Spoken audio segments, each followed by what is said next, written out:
on. Muted, baby. And now we're right back. Hello, hello, hello, and welcome to the grand final of the $15,000 Clash Royale League warm-up. I'm richslaton. I cast a whole lot of Clash Royale League, a whole lot of Clash Royale in general, and this is my channel. If you're here already, you probably already know that. And I know, I see the chat, muted a little bit earlier, but guess what? Not muted anymore. And you'll be hearing my voice the whole rest of the way through today as we have our top 8 going for a big-time win. The bag, $15K on the line. There were 16 players overall in this competition. They're going to be doing a best of 3 using the dual format. And, of course, we're coming down to just one person who wins $7,500 at the end of the day. It's going to be a blast. And, of course, we are back in duels. If you do like that Mega Draft, don't you worry. I have a new Mega Draft matchup coming out tomorrow. A great one between Lucas and Wallace. And, of course, some really cool Mega Draft stuff in the works here for the channel. But today, we are in CRL format because it's the CRL warm-up tournament dual format. What does dual format mean? Well, if you don't know, I'm surprised you're here. But dual format means you cannot repeat any cards throughout a best of 3 set. So if you play Hog Rider in game number 1, guess what? No Hog Rider in game 2. No Hog Rider in game 3 either. You're done with Hog Rider. So what are they playing for? Like I said, $15K. And all of these top 8 have made it into the prize pool. So everyone you see today is walking away with at least $500.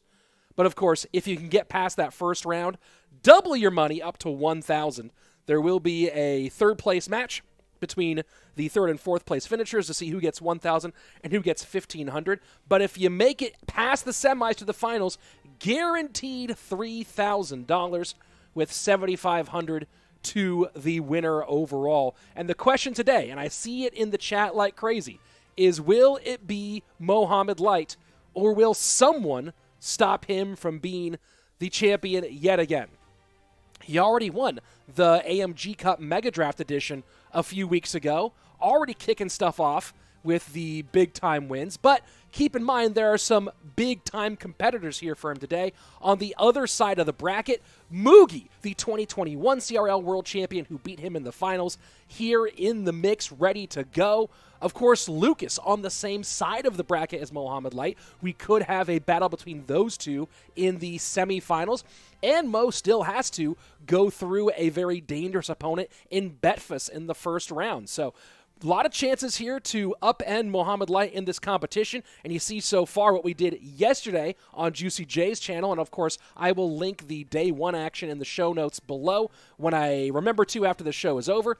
Sub coming out hot yesterday, beating Pandora, running a lot of cycle up against another cycle player here in Pedro, who upset Ian77 with a really brilliant performance overall. Down below that, Mugi went through Bobtherock, and Dominik with the win over the American airsurfer. Ruben falling to Betfas in that first round. Betfas will go on to meet Mohamed Light, who beat Griko, who might be, I saw some guys talking about this yesterday, the most unlucky player in Clash Royale, because he always gets paired against one of the top 3 players on the planet for first rounds of competitions. Morten and Lucas in a big-time battle yesterday. Lucas coming out on top, and he will face Tico, who lava golemed his way past Ta in yesterday's matchup. And, of course, we'll talk about some of their decks and stuff as we get into more of the action today. But you see a lot of potential here on this board. Dominik, world finalist from last year, certainly has a tough out against Mugi, but I think the player to watch on the day has got to be Pedro. Pedro is a really phenomenal player. He's been putting up second-place finishes on ranked repeatedly already this year. Really talented cycle player already since we moved to ranked. Excuse me. He's a really talented cycle player, and he's been competing for a long time. He has a number 2 ladder finish all the way back in 2018. Pedro, to me, has a chance at being the breakout player of the year. I expect to see him in the mix contending for a spot at World Finals. We'll see if he actually makes it. But Pedro is one of those guys whose stock is certainly up and who we could see as a potential world challenger this year, or at least someone who takes that next step up into the elite. So we'll see if he's able to do that. But of course, he's got a difficult matchup against Sub in that first round, which will be our first match of the day. So we'll see how those two shake it out. But very, very excited for all of these. And, of course, if you're here watching, I'm excited to have you here as a part of today's show. If you haven't yet, go ahead and throw a sub onto the channel.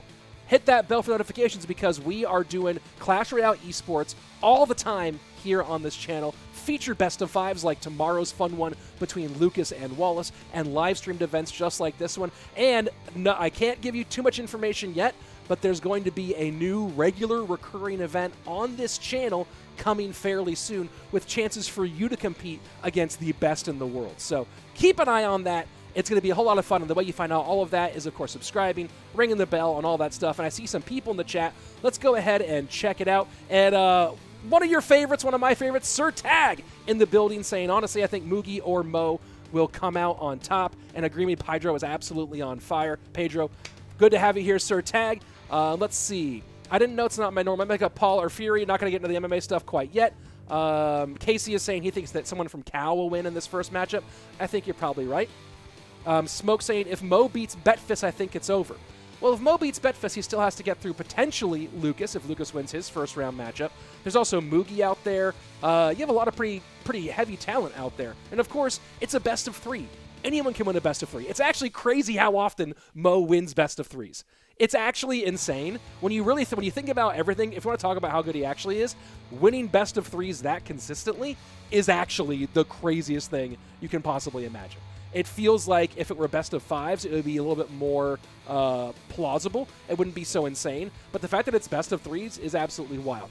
Let's see what we got. Pedro versus Mo in the finals.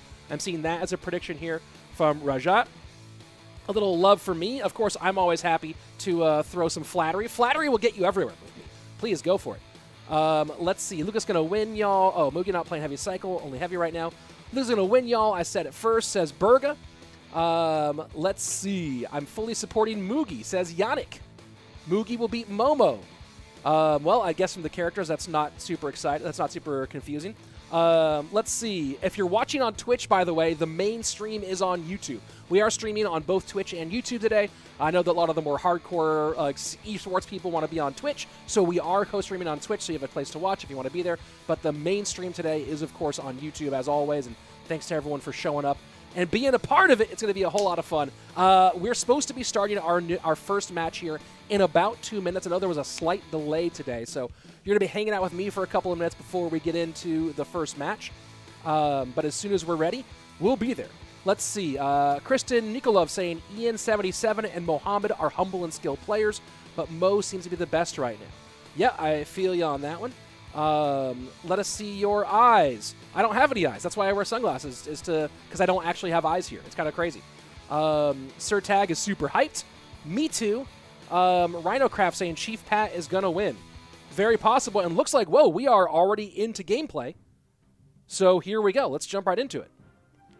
I did not know we just kind of jumped right at it. Here we go. Pedro versus Sub. And Sub looking like he might be going a similar direction as he went yesterday. He did play Hog in the third game against in his matchup yesterday. And let's see. No, going Bandit. So certainly not going Hog here with the Electro Spirit, and most likely Drill out of Pedro, showing the Golden Knight and the Magic Archer so far. Could be a bridge spam deck as well. Nice little King Tower activation. Does take the Bandit dash, and Sub with the lead at the moment. 84.50, the personal best on Legacy Ladder, and it is a bridge spam deck for Sub. Pedro going with the Drill. And both of these Brazilians certainly on the upswing as of late. Sub's best finish so far in the new ranked, I believe 64th so far. Whereas, as I mentioned before, Pedro already 2 second-place finishes on the new ranked system. And that's a nice lightning out of Sub to guarantee the connection from the Mega Knight. Very, very nicely played. And only puts him behind by 1 elixir. So that's a really clean play here from Sub early on, who has the Mega Knight. Not a lot of other great drill counters. The Bandit can do some work. Snowball can help.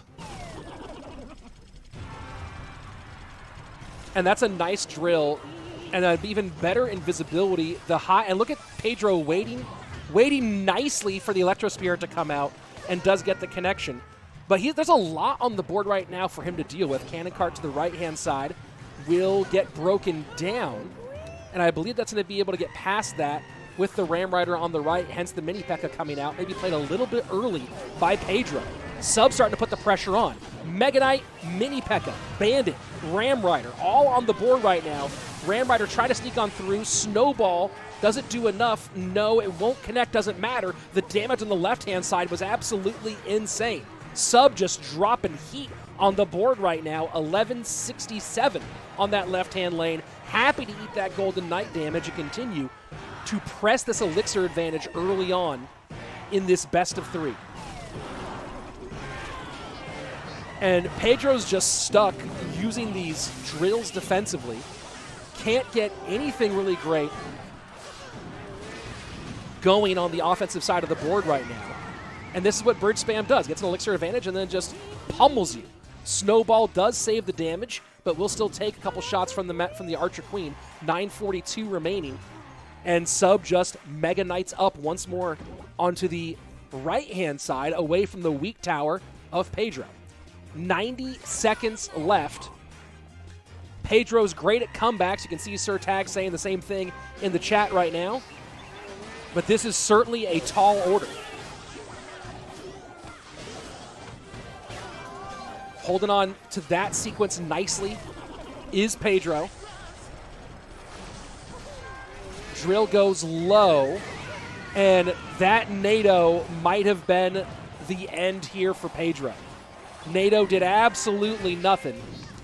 Archer Queen to the left-hand lane, Snowball to reset. Mini P.E.K.K.A trying to protect her when she comes back around, and that Mini P.E.K.K.A does a great job. GG, well played. Sub putting on a clinic here on day 1, or in game number 1. What a nice play by Sub overall. And let me see if I can get the replay up and ready. I wasn't quite fast enough with it. Let's go ahead and jump into the replay here.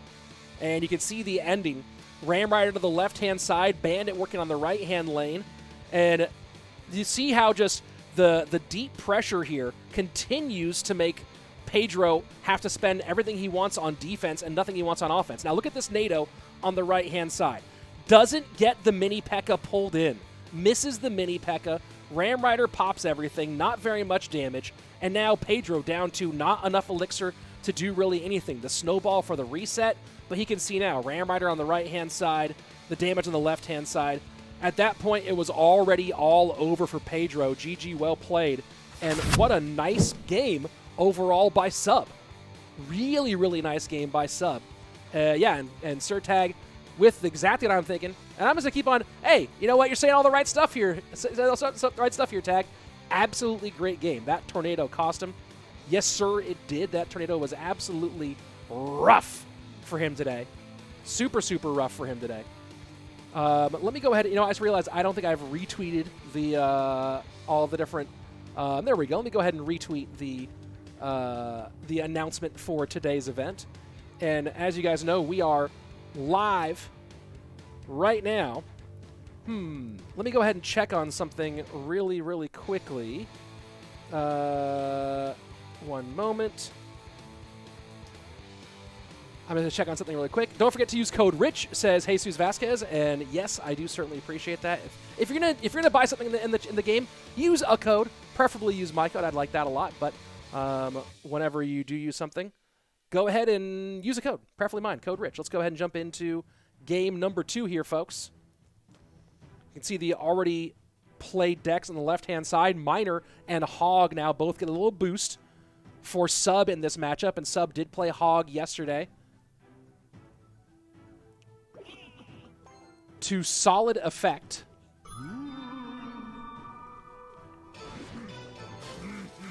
And looks like he is going Mortar Miner, most likely.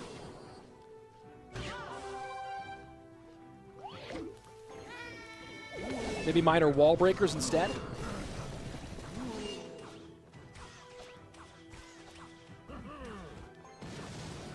And good call here from Pedro, recognizing lightning out, goes ahead and plays the Archer Queen.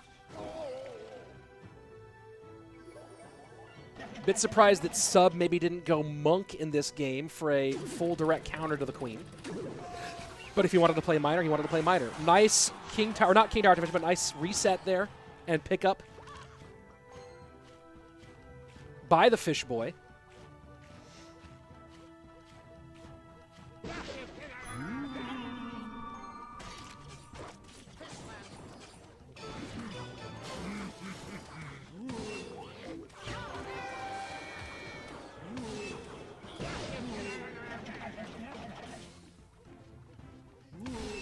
It'll be interesting to see how, with the Electro Spirit, Pedro's able to control these miners or not.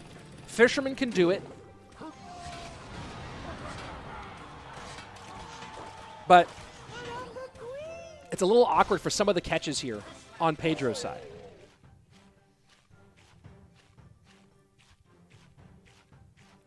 Fish Boy heading left. And this is going to be just a nice little reset here as Pedro goes with his RG to the right-hand side.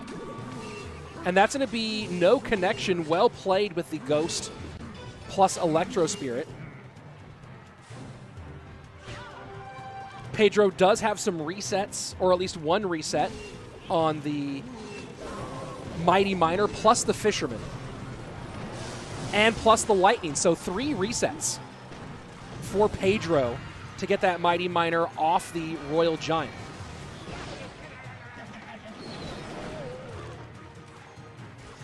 And Queen has to pop on the defensive side. Pedro gets no offensive support out of it as Sub cycles Fireball onto that right-hand tower. Gets the Fisherman damage as well. Log to clear all the way off. And now Minor Wall Breakers. Archer Queen turns wrong way. Cage high. Pedro ready for it. And now dual lane pressure.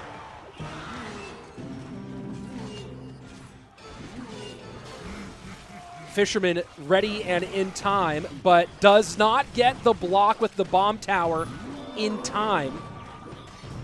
Archer Queen is going to get on tower here and do a ton of damage. Fireball saves it, but still the lead for Pedro is significant.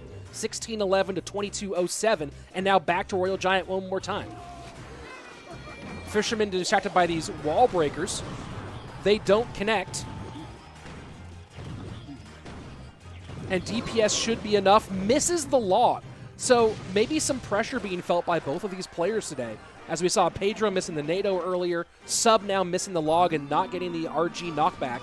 Both of these guys playing on some of the biggest... I don't think I've seen Pedro play on Facecam before this event. I might have seen Sub play one time on Facecam. I'm not entirely sure, but both of these guys definitely playing on some of the highest profile gameplay that they've experienced so far. Miner to save against the EQ, 987 on the right-hand side. Pedro firmly in control right now.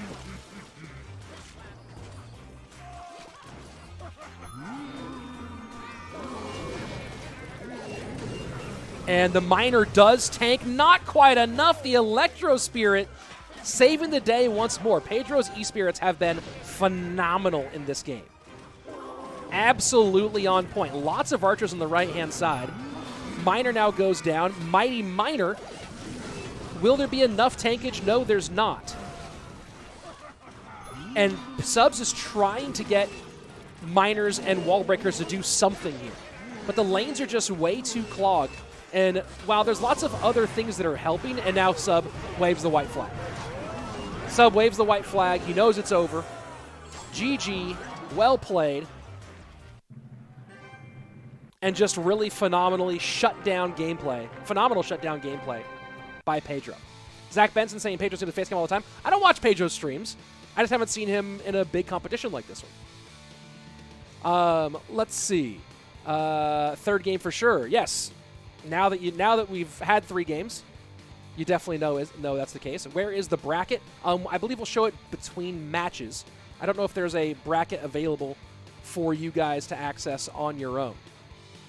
So let's see if I can get both of the decks from these last 2 up. We can talk potential deck picks in game number 3. So game number 1, it was the MK Ram Rider Lightning with Archer Queen for Sub. In game 2, he went Mighty Miner, minor wall breakers. I don't believe that he wasn't playing NATO on that one, so Tornado still an option for sub. I feel like we'll most likely see him playing NATO on that side. Mestra saying, what's the brand of sunglasses? As always, we rock the Gooders, baby. As always, we keep it fresh in the building. Sub will play RG with Ghost, says CR King. Maybe. It's not impossible. He'd have to play an RG variant without Lightning. They both still have meta cards they can use, of course, as people are pointing out. And I see we're now at 9,900. We're almost at 10,000 viewers right now. Welcome, everybody. I appreciate you being here. If you haven't yet, subscribe to the channel because we've got a whole lot more great Clash Royale coming your way. And as you can see, here's our bracket as it stands. We're currently in our sub versus Pedro game number 3. Winner will face the winner of Mugi versus Dominik. Thank you very much, Ash Leo, for the support. Really appreciate that. Kisses to you and yours. On the other side of it, our third match of the day, we Betfas and Mohamed Light, and then Lucas versus Tico. And those will generate our top 4, our 2 semi-final matches that we'll see later today. So, Nimbus Rider saying, road to 10K, baby. Road to 100K, everybody. That's what we're trying to hit. We're trying to hit that 100K. Are we going to see a champion crown today, says James. Yes, we are. We're going to go all the way to our $7,500 winner in this $15,000 prize pool. It's going to be a blast. And there you go. Sandy getting it all sorted out. Road to 100K. And thank you everyone who is supporting the journey. I don't know what we're at right now, but if you're willing to come and subscribe, I promise you'll see some of the best competitive Clash Royale content on the planet. That's what we're doing here all the time. We're at 93,180. What if all of you subbed right now and did it? What would happen? So there's the bracket. We're waiting for our next matchup, and hopefully we'll have it very soon. Next matchup is going to be Mugi versus Dominik. And let's take a look at what they played yesterday. Let me go ahead and get those results up. Oh, well, let's go ahead and get into game number 3 now. Little delays in getting game number 3 going. So here we are. And looking like it's going to be either Pigs or Hog EQ for Pedro. Probably Hog just because the Archer Queen is out. But maybe it would be Pigs. And Sub certainly happy to have arrows now that he sees the Archers are in the game. And yes, it is Hog Rider for Pedro. And Sub going Fish Boy rather than going with NATO. And that will be sufficient. Get things going with a nice little King Tower activation to start things off. And there you go, Royal Hogs. Sub ran this one in his matchup yesterday against Pandora. Won with it against Minor Mortar. And I'm really curious to see how Pedro plans to deal with this flying machine. No big spell for the air. Arrows, the Inferno Tower, and the Ice Spirit. Essentially the methods for controlling that flying machine.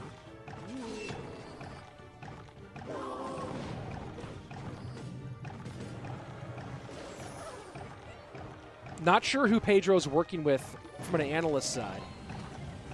But after seeing Sub's success with this yesterday and knowing it's still on the board, this had to feel like an option. Fish Boy played great timing, great position. I think he prevents all the shots. No, he doesn't. I think he needed to be one more tile up, maybe. That's a really hard, you see Sub kind of shaking his head there. That's a really hard full counter. You can full counter that Hog with the Fisherman. I think he played it one tile low. You need to be 5 tiles off the bridge. And you have to, you have to kind of almost be hovering to be able to pull that one off. And then the danger, of course, is that the Hog player can predict that and go in the middle with Goblins or Archers and block the fish play. Pigs to the right-hand side. Valk in cycle.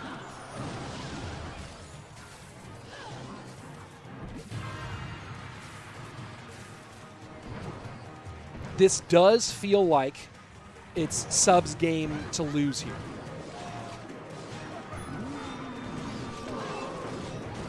And interesting Fisherman placement there, maybe in conjunction with the Ghost.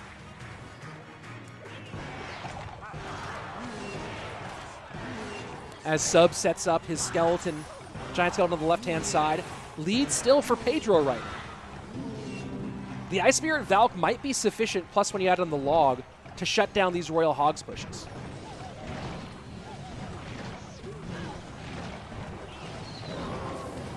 It just feels like, and there we go, arrows, the flying machine just hanging out.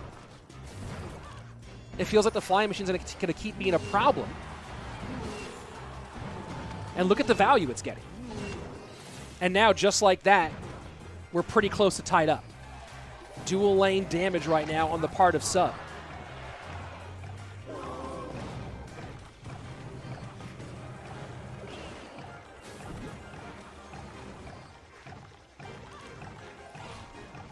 And now Mother Witch comes out. Little surprised Mother Witch didn't get involved earlier on. But when you can just abuse flying machines, why not? Ghost's going to work on the right-hand side, force out the goblins as well.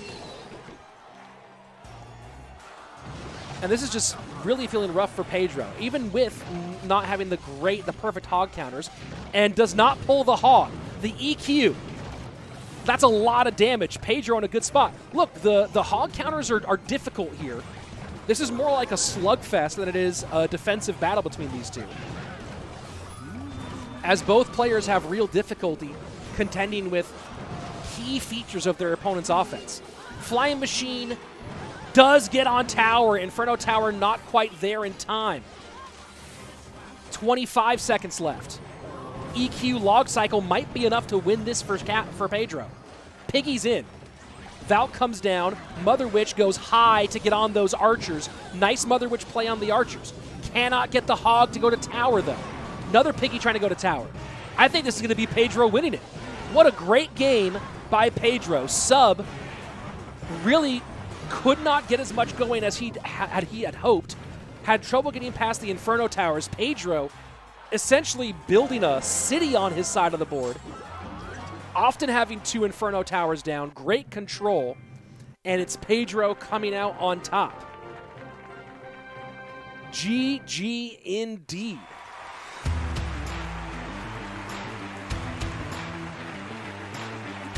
I see a lot of people saying GG Pedro.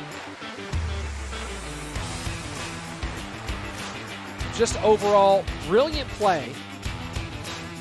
A nice reverse sweep. And let's go ahead and take a look at the bracket now, actually. As you can see, Pedro moving on. He'll face the winner of Mugi versus Dominik, which is going to be a fascinating matchup. Mugi playing real heavy yesterday. We'll talk about his decks in just a minute. That's going to be a very, very interesting one. But right now, I got to give Pedro his flowers. On to the semifinals. $1,000 guaranteed prize pool. And now we go back here. I never know where they're going. So, coming up next, how do I join? I'd win this, says Big Daddy Merch. Bro, if you don't know, you wouldn't. If you don't know, then you wouldn't win it. Let's go. Next match, who? It's going to be Mugi versus Dominik. Let me go ahead and confirm that one. I believe that's going to be the case, though. I'm going to go ahead and just double confirm our schedule for today. Yep, Mugi versus Dom is our next matchup. And, man, this is going to be a really, really fun one. Mugi is, you talk about how do we stop Mohamed from winning stuff. It feels like Mugi and Lucas are the 2 best chances. Although the way Pedro just played, if he can get the nerves under control, Pedro is going to be real dangerous if he makes it to finals here. And, of course, if Mo makes it there. Let's not just say he's going to be the champion or going to be in the finals already. We have no idea. Talking about Mugi versus Dominik, of course, Mugi, the 2021 CRL World Champion, World Finalist from last year. Really, generally, overall, of course, one of the most powerful players in the game. Yesterday, Mugi opened up against Bobtherock, and it did go all the way to 3 games, with Mugi winning game number 1, running Lava Miner. And let's go ahead. Whoa, we're right into it. Here we go. So Mugi ran Lava Miner yesterday, Drill Wall Breakers, and then and then Electro Giant. Whereas on the other side of things, Dominik ran some Ram Rider, some Mortar Miner, and some Pigs. So far, none of those 3 decks showing for Dominik here. Not the 3 he ran yesterday. Although with the Giant Skeleton, he could be going in some sort of pig-based direction. And Mugi also showing new stuff from yesterday. Graveyard for Dom, and goes early with the Graveyard. That's a really early, really aggressive Graveyard from Dominik. He gets some decent damage. So they end up equal on Elixir, but damage lead goes for Dom, 22-39 to 28-59. And it's so funny how basic concepts have shifted over the course of Clash Royale. In 2019, I remember talking with a few players on set for CRL teams, and the basic statement was, don't play Graveyard until you're in double. At that time, triple hadn't been added yet. I think triple was added halfway through that year. And it was, don't play Graveyard until double or until triple. And then now you can see the efficacy of playing an early Graveyard and how impactful that can be in certain situations.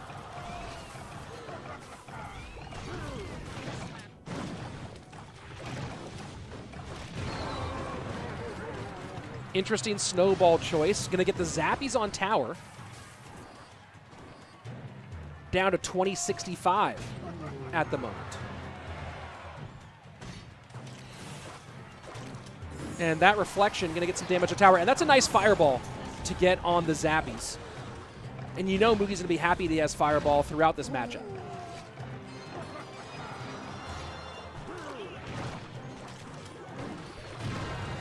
Arrows to clear, log forced out.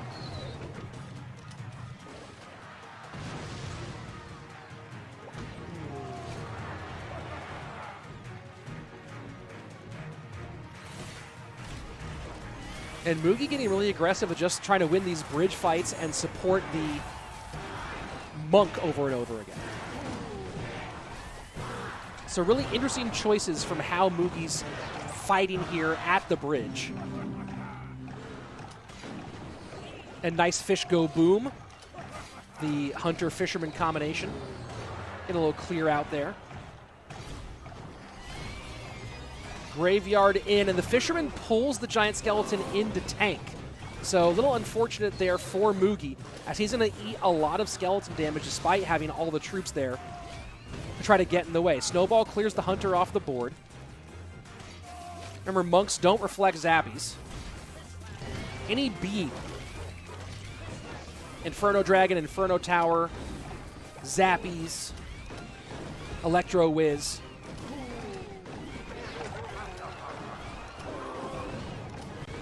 And trying to get as much hunter value. You can see the hunters and fishermen down a lot right now.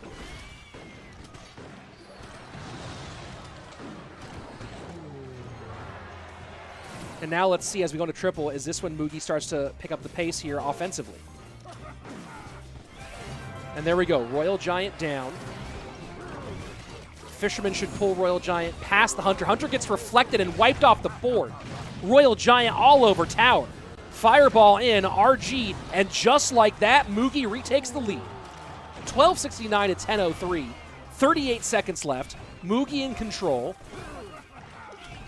And good goblins there to protect the fisherman. Man. Really, really smart play there. And that was just about keeping the skeleton, the giant skeleton, away from the fish boy.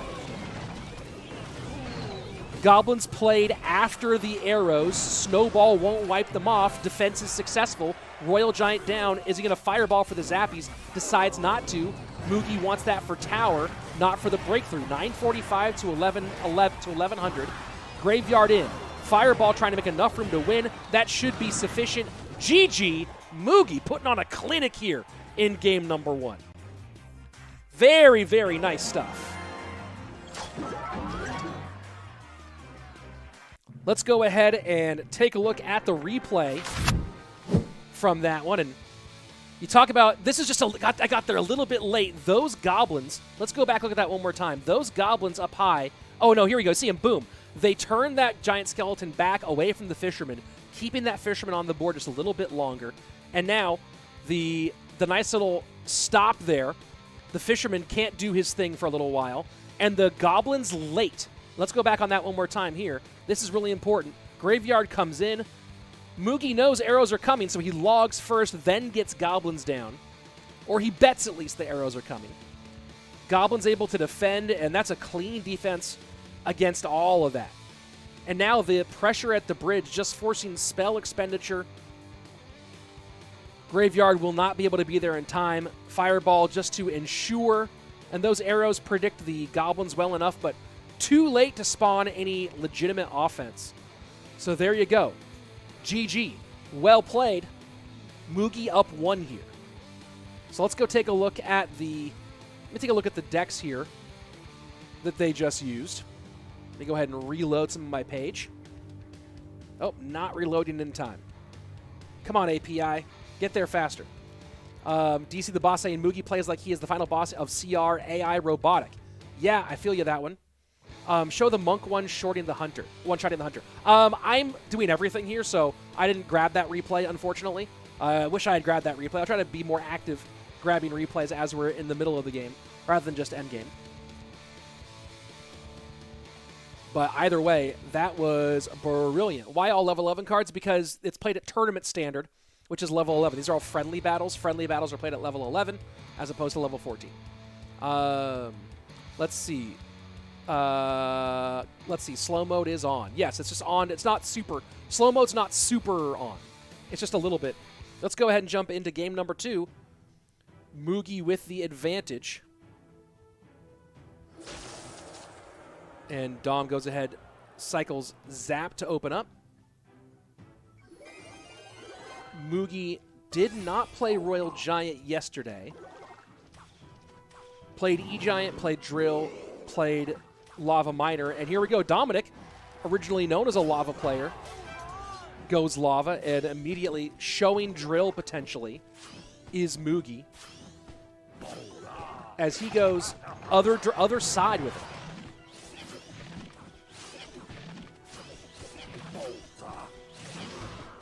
The barbs just absorb that dash right at the time. Mugi thought maybe, just maybe, he'll let me do it. And the barb's going to do a lot of damage. The pup's going to do a lot of damage. This is really tough for Mugi.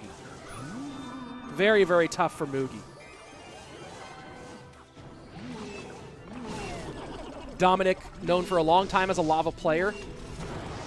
We almost got to see him run Lava Hog Rider at World Finals. I guess we technically did, but it's just full-on Lava Loon here. Drill not in cycle. I think Mugi just knows this is a GG here. He didn't have a drill in cycle to pull the balloon. Doesn't have that much DPS for the air. This should be a game 3 here.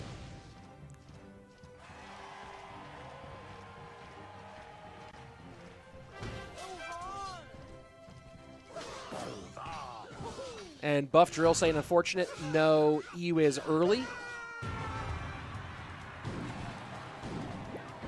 Does this deck run E-Wiz? I guess it does. I guess variations do.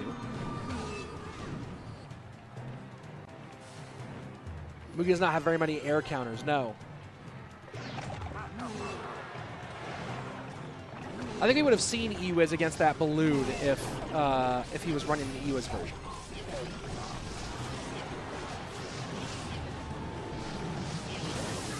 And Mugi's going to get some... Mugi could even get tower on the right-hand side. But with this Lava Loon push on the left... And there you go. Tower does go down on the right. NATO pull all that back. He is running E-Wiz. Maybe Mugi was just trying to find a way to weather the storm early and go around to the second round of fighting. But in the end, no way to make it happen. And there you go. Game number 3 on its way. Rough one for Mugi. Rough one. Yeah, looking grim for Mugi, says Noah Carter. So let's take a look. Let me see if I can go get... man, the API is being just a little sluggish today. I wonder if I can do find this stuff a different way. Give me 1 second here, folks. 1 minute. There you go. Let's go here. Let's go here. There we go. So Dom in game 1 running the Graveyard Arrows Snowball. Doesn't know that actually wasn't Ewiz. I did acknowledge there was an Ewiz later. I just said what I thought maybe he didn't play. I thought that he would have played the Ewiz on the balloon that came down on the right-hand side. But I guess he didn't have any way to protect the Ewiz from the skeleton dragons. So I thought maybe he was trying to figure out how to... he was trying to figure out maybe a way to, like, take that tower, save up, and get into it a little bit later. I am going to increase the slow mode here, folks, just a little bit, because it's kind of wild. So there we go. Slow mode increased to 15 seconds. That'll help slow things down just a bit here, folks, because there's so many of you. Trash Can saying this 100-0. Yeah. Over on Twitch. We are also on Twitch, for those of you hardcores who want to get away from the chaos of YouTube. Let's see. When will Mohamed Light play? In our next matchup. Dominik King. Well, if he can win one more. If Dom can beat Mugi in this best of 3 and get into semis, big win for Dom. Let's see. Mugi has good comebacks. Absolutely true. Dom looking to take it. Oh, where did that go? Yeah, Doom looking to take a revenge over Mugi. We'll see. Let's go ahead and jump into game number 3. Maybe we'll see AQ from Archer Queen from Mugi. Interesting. What I like about Dom's pick in game number 2, besides it being just a really good pick overall, knowing that, or being a big matchup overall, he didn't use any champions, so it makes it a little bit harder for Mugi to game plan and pick here in game number 3.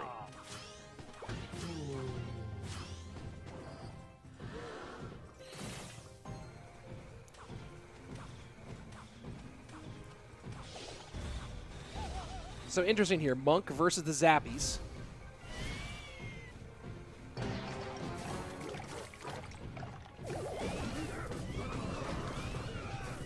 So far, Mugi has to be happy.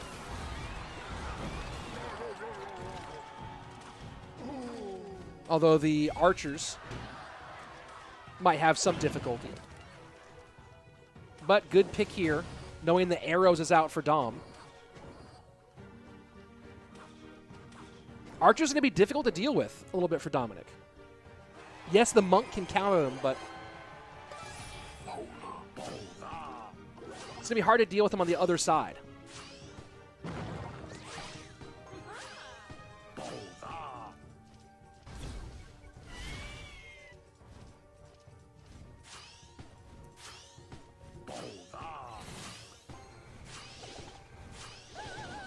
And Hazen Pollard, no, you cannot use the same deck twice. You cannot repeat cards in a single best of 3. That's the idea behind dual mode, the official competitive game mode for Clash Royale esports, or for CRL specifically.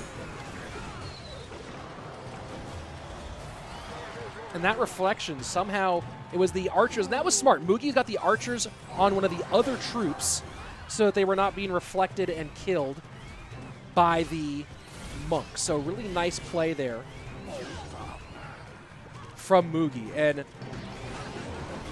Lumberjack. You know, Dominik is nothing if not interesting with his deck picks, right? Like, definitely does not pick right down the center of the competitive meta. Obviously, playing Lava Loom, not typically even thought of as viable in competitive, except for when you really are making when you're really making a pick here. You're really trying to predict your opponent. And of course, he did a great job predicting that matchup. Looking like Ram Rider for Dom. Graveyard for Mugi. Poison in response.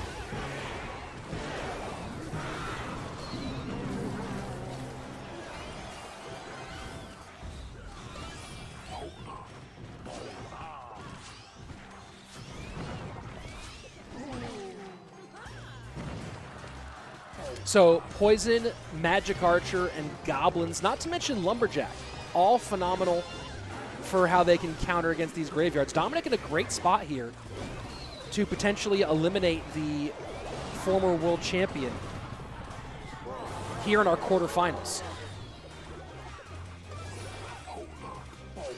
22-91 to 26-28.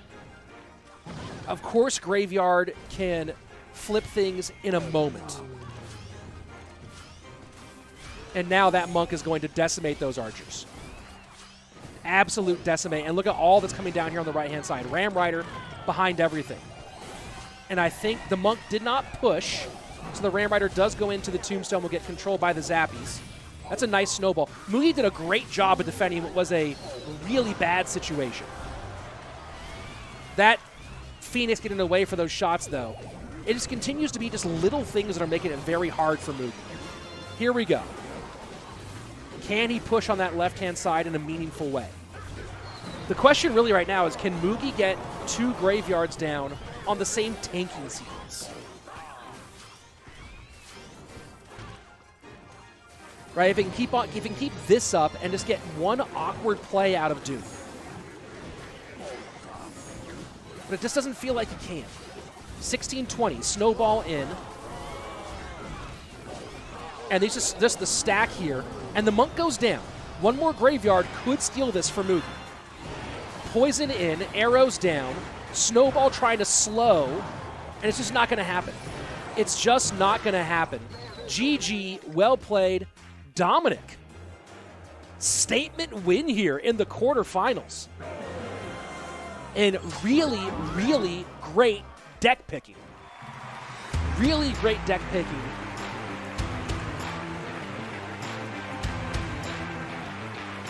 And B-Rad with the most important point of the day. Nobody playing Miner, shaking my head. We saw some Miner earlier. Oh, well, let's go take a look at the bracket here. So, one semifinal, Dominik versus Pedro. Will it be the 2022 World Finalist, Dominik, who's looking in pretty solid form today, or the potential breakout player of the year, Pedro? This is going to be an interesting one. That will be on one side of our semis, but of course, the other side, we still have 2 more semifinalists to figure out. Mo versus Betfas and Lucas versus Tico. Benjamin Brady saying, why did Mugi pick GY when Dom had poison? He should have picked the Miner deck. Well, let's go back here one more time. B-Rat saying, nobody playing Miner. Yeah, maybe he should have picked a Miner deck. Certainly possible. Let's see. Predictions saying Pedro will win that. Maybe. If Dom had NATO, the game would be over already. So much money for cheesy magic archer NATO damage. Yep, sure. How do I display the comments on the screen? I choose them. I control everything here, other than when the games start. How do I play competitive? At Rich. There are open qualifiers for lots of these events, including this one had open qualifiers. The best way to find out about competitive stuff is to follow at Esports Royale EN on Twitter, to go to the esports.clashroyale.com, which usually posts information about upcoming events. You can follow me here and find out information about those sorts of things. There's lots of information for when these come out, but there's open qualifiers for most of these events, including there's going to be a recurring series here on this channel that'll be announced in the next couple of weeks that's going to have chances for you to get mixed in on the regular with some of the best pros. So keep an eye out for that one, and of course, how do you make sure you keep an eye out for it? Subscribe to the channel. Hit the bell for notifications. Make sure you come back. We're on that push for 100K. Let's see, where are we right now on the push for 100K? We are currently at 93,829 subscribers. Actually, I can put that on the screen, I think. There we go. Look at that. Look at that sub count right there. What if that hit 100,000 today? What would that be like if that happened today? That would actually be crazy. That would actually be crazy. Let's see. Nerf Miner. Yeah, it's Miner kills Tower, right? Let's see. When will the next event be? Very soon, in fact. Yes, Mugi is out. Mugi is no longer in the competition. This was a single elimination tournament. Rich, do you clash? Yeah, dude. All the time. Look at all the stuff back here. Look at that. That's a Mega Knight right there. There's a... whatchamacallit? That's a golden Mega Knight, in fact. There's a painting of the CRL logo that I painted. A very mediocre painting. So yeah, no, I play quite a bit. Let's go ahead and jump into our next matchup. Mohamed Light versus Betfas. And with the... and there goes the nice early King Tower activation. Mo plays the Giant Skeleton. And this is one of those next things, right? Is like, Mo plays a giant skeleton, which is 6 elixir right to open, and Betfas goes, oh, I'm going to hog opposite lane. He didn't play it accidentally. He played it because he knew he had his best defensive card right behind it.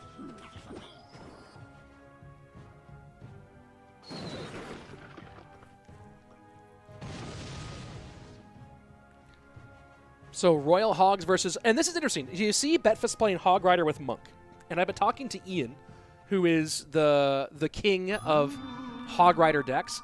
I've been playing Hog Monk a bit myself, and I do like Hog Monk because it can let you kind of pick whatever you want. I'm wondering if Betfas, he's probably playing Musketeer, but maybe playing Firecracker. I mean, it could be Archers, could be any of those three. It's Musketeer. So it's interesting because one of the hard parts about playing Monk in a Hog Rider deck from Ian's perspective is because it costs 5 elixir, it's an expensive mini tank that it's hard to get around to. And this Mother Witch going to do a lot here. Going to do a lot here. Look at that. Now Flying Machine. No real way to handle it. Monk will do nice reflection here, but Mother Witch gets on tower. Now Piggies. I guess he didn't get the reflection with the Monk.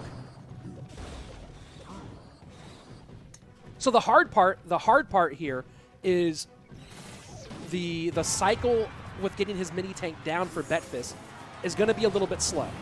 Now, up against Mother Witch, up against Flying Machine, that might offset that disadvantage. So that's the big question we have to keep an eye on. Why are they going against each other so far away in each other in ranked? Because we are in, because it's a tournament.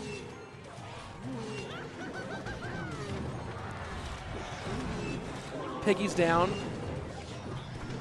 Bomb Tower will clean up. And you see Mo now trying to get the Flying Machine on tower rather than use it to snipe the Bomb Tower. And this Monk will do a nice job pulling double duty. He actually isn't even needed on that right-hand side. Betfas in a great spot here. And Betfas, known as an Expo player, but he's been doing a really good job in this last year or so of increasing his deck variability, and we're seeing the results of that right now in this matchup.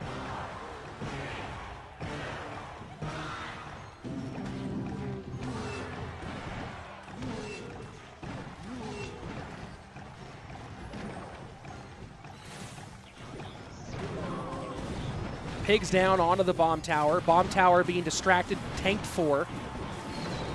Tanked by the giant skeleton. That was nice. And now look at this. Flying Machine on that tower on the right-hand side.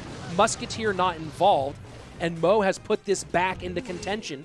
Left-hand side only separated by 2 under 30, so 28 HP separating the left-hand lane. Right-hand lane, advantage slightly for Betfas. That Musketeer connection is huge, though. Hog Rider taken care of. Final 75 seconds.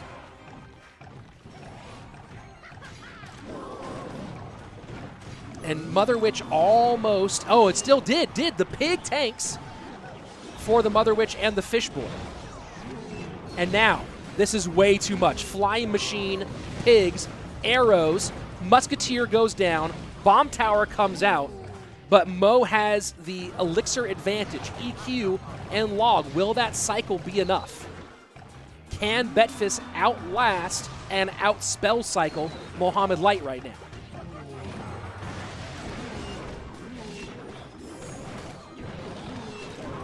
Man, and the Musketeer pulling that giant skeleton over and over again might have just been a huge problem for Betfas. You saw him twice have to extra spend a little bit there to make sure that giant skeleton didn't go to tower.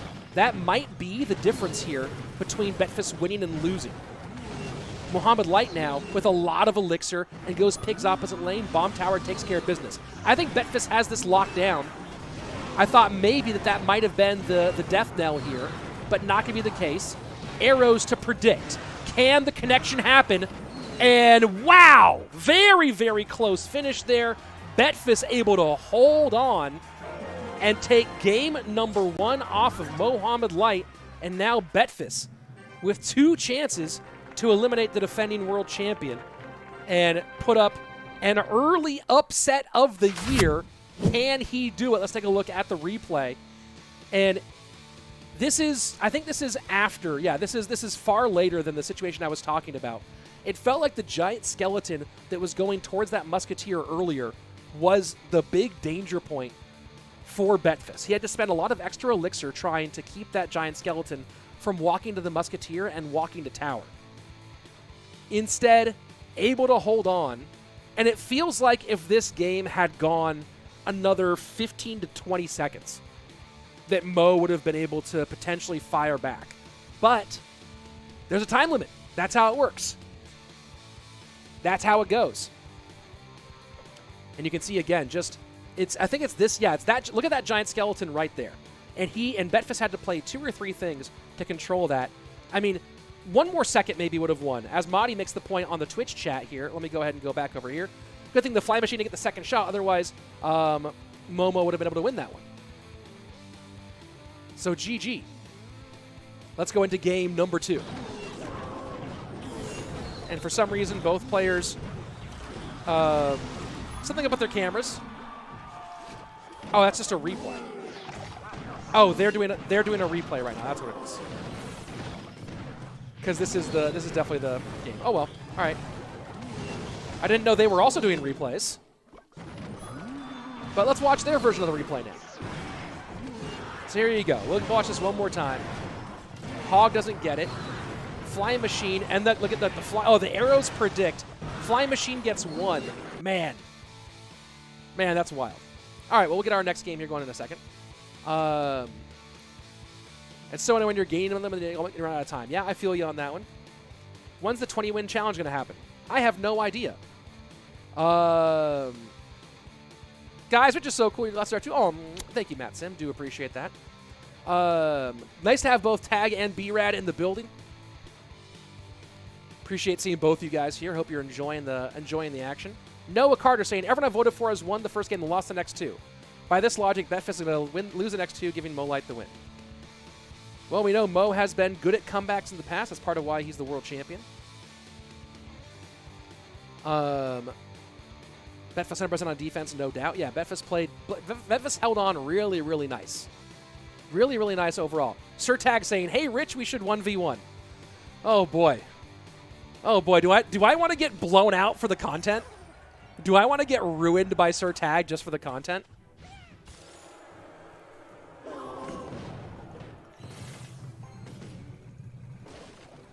That's a good question.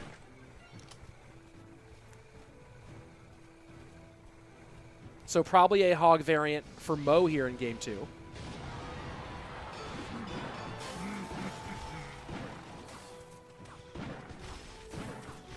Mighty Miner's interesting, though. Looking very Royal Giant-ish for Betfas here, and it's not Hog, it's Miner. That's what I say, the Mighty Miner takes that away.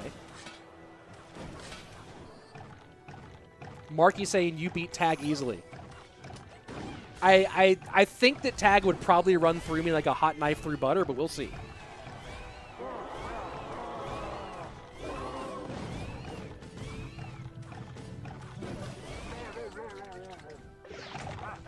So Mo, this is interesting. I wonder if Betfas is expecting this. Mo does fairly often play Mortar game 2 when he's down a game. If there is a thing that you can point to that Mo does, it's not as prevalent as Igor. Igor would always play Mortar game 2 when he was down. But Mo certainly does it sometimes. Remember, Mo, like many players, started off as a Mortar Miner player.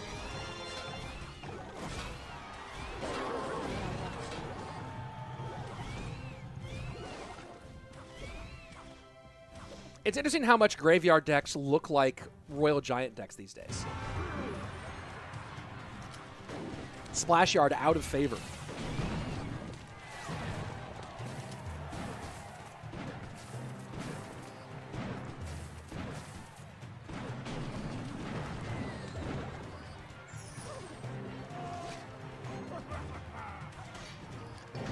Fisherman, Zappies, and Skeleton King.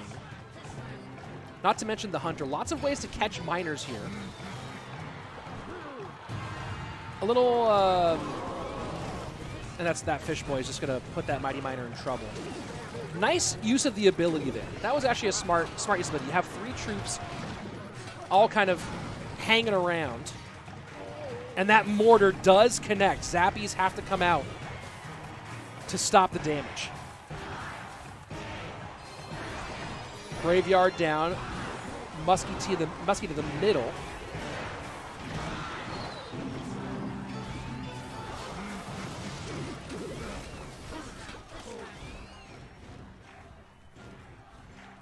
And that mortar connection, a little bit surprising there, but Mo got a good read on the Fisherman placement. Now with the Fisherman low,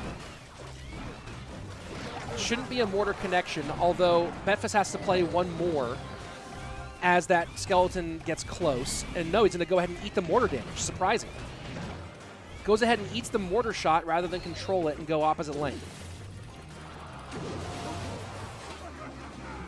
And now that we're getting to triple, now that we're getting close to triple here, the minor poisons are going to be a real problem for Betfas because the ability to break through is really hard for him. Poison can definitely shut down on Graveyard. We've seen how Mo plans to contend with these giant skellies up front. And Mo just easily shuts this one down. Ice Spirit to control high. Mo's got this one pretty locked, it seems.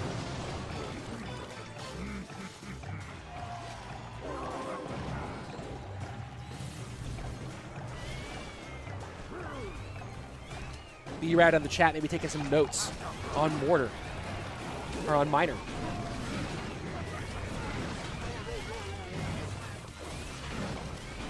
The Mortar on the left-hand side that forced Betfas to play Zappies over there and just forced some focus on that side, I think that might have been the difference maker. Not that the damage that happened right there was critical, but it forced the spending on the opposite side, got the Zappies out of the lane where the fight was taking place, and it made Betfas play differently when he played the next sequence. Fireball in. Oh, but that Graveyard's all over tower. Arrows too. 678. Is there any way for this to be stolen by Betfas? Betfas tried to steal it. Mohamed Light able to hold on. You see the eyebrows. Oh boy. 22 HP. Come on, folks. Come on, folks. Betfas nearly stealing that one there in the very final moments. What a fun one. Let's go ahead and jump at the replay here. So take a look at this. Up by about 600 HP. Arrows, Fireball come in. And the Poison offensive creates just a little bit more room, right? So take a look at this. The Arrows, Fireball one more time on the Musketeer. Miner controls high, but that Graveyard gets a ton of damage. Let's go back here for a second and look at this. Oh, they're doing replays. You know what? They're actually doing replays themselves now, which I didn't expect. But we'll look at mine. And look at this. It's the tanking at the bridge here. Just a little bit. I think it's the Fisherman. Let me go. Let's see if we can look a little bit closer here at what's tanking right there at the bridge. So it's one Zappy. One little Zappy gets across, and that tiny bit of tankage puts this thing in range where maybe, just maybe, Betfas can take it away. Maybe, just maybe. Betfas playing very well, says Richard Rodriguez. I agree. Juso saying, GY on the Twitch chat saying GY counters every det in triple. Mahdi saying Betfas is going to regret that 20 damage. Yeah, I feel ya. Will there be Goblin Giant? It's broken. Goblin Giant is certain. Is Goblin Giant broken? I don't think so.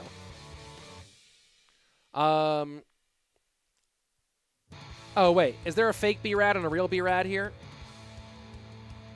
Is there a fake B-Rad and a real B-Rad? Is the real B-Rad here and there's been a fake? Has that been happening?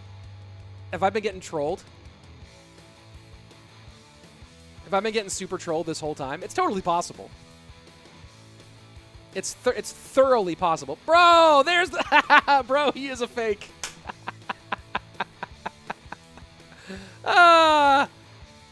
That's funny. Oh, that's funny. There's the check mark and everything. Let's do it one more time. Bro, he is a fake. And I can see there's a check mark next to it. I should know better. I should know better. That's hilarious. No, but now he says I'm the real one. But is he? Here we go. Pump from Mo? Mo pumping?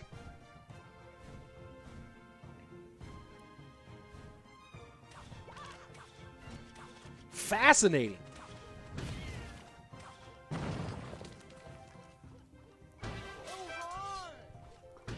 So is this like 3M bridge spam of some sort?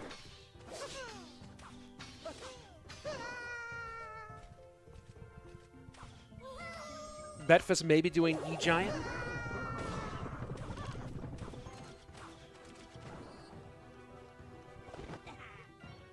NATO not played on Betfas' side. Pump again. Has to spend one for light.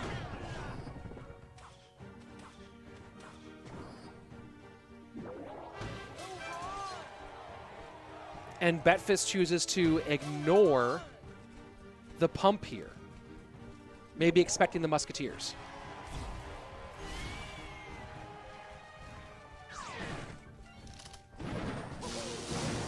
And lightning to the Golden Knight rather than all three Musketeers.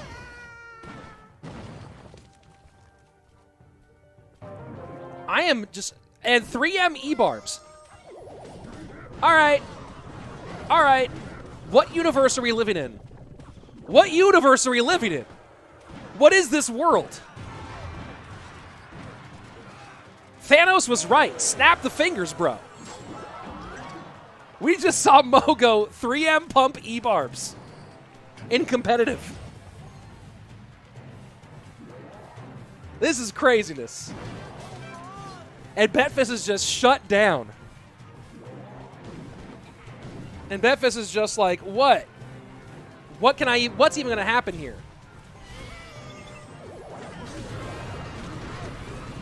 Didn't quite predict the Golden Knight. Doesn't matter. That E-Giant's doing nothing. Who picked this? Who picked this deck?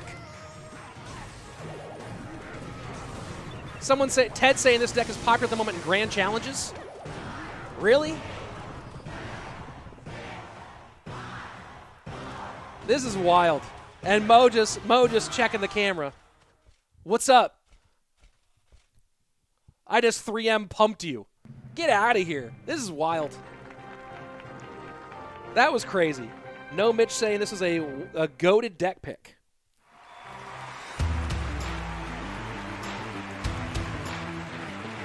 Someone saying that this deck's popular right now. 3M Pump is popular right now. Where? Dude, I gotta go jump into Twitter chat and figure out what the heck's going on. Oh, let's go back to the bracket. Mo Light beats Betfas. And B-Rad. The real B-Rad. Nerf E-Barbs. Oxlet, who may or may not be the real Oxlet, saying Nerf 3 Musketeers. Carl K, it's #1 on the global tourney right now with win percentage? That's crazy. That's actually crazy.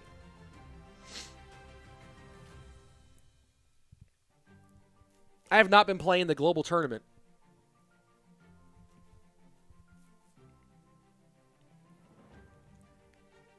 That's wild.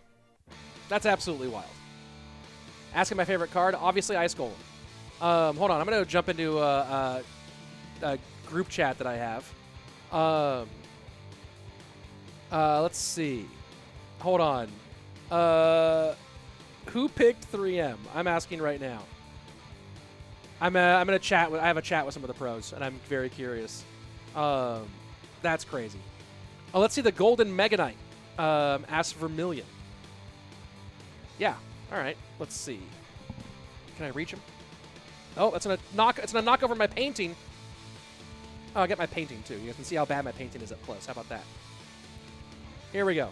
Yeah, here you go. There's the golden Mega Knight from one of our World Finals. There you go. Golden Mega Knight. And then here is my very mediocre painting of my artistic rendition of the CRL logo. There you go. I'm gonna put that stuff back up on my setup here in a minute. But right now, let's see. So I'm talking to Jebas right now in chat. The pick here, he said we tried to cover GK NATO and Logbait, and then we put archers for Phoenix, and it was Mo who wanted to put the archers in. So very interesting pick here. They were trying to cover GK NATO, and obviously that was what was GK NATO was part of that deck. So good call there. And then trying to cover Logbait as well. And then archers in to deal with Phoenix from Mo, for Mo's pick. Very cool. Very smart stuff. Very smart stuff indeed. Guys, look at this. We're at 94,470. And right now, there are 8,000 of you watching. What if 5,000 something of you all just hit sub right now? What would happen? Craziness would ensue. How are you and how's your day? Going pretty well so far. Let's see. Can we see Slayton Jr.? No. I don't put my kid on camera. When he's old enough to make that decision, then he can do it, but I'm not a kids on camera person. Let's see. Matchup where let's see. Well, our next matchup is going to be Lucas and Tico. Let's go ahead and jump right into it. Lucas and Tico. Tico had some really interesting deck picks yesterday. I think Tico yesterday, I think he kind of got away with one. There was a Golem game that he played where who was Tico up? Tico was against Ta yesterday. Tico played Golem against Ta in an Inferno Tower against an Inferno Tower drill deck, and I think Ta just kind of got caught in a weird cycle for a minute, and Tico was able to take advantage of it with 2 Golems down. There was one drill that Ta played. Tico, first of all, I think the only other player with a mustache in competitive Clash Royale besides Sweet. Second best mustache, I'll say, in competitive Clash Royale.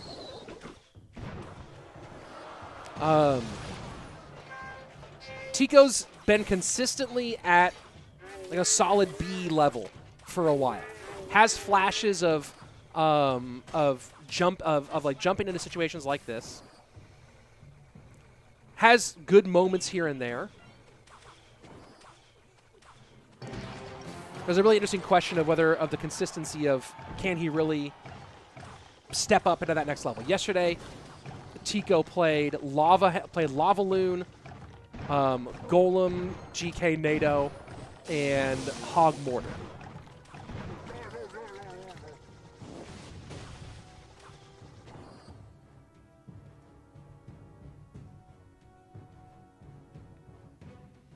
And big thanks to Miguel Vargas for the $5 super chat. Really appreciate that. Give me Sparta.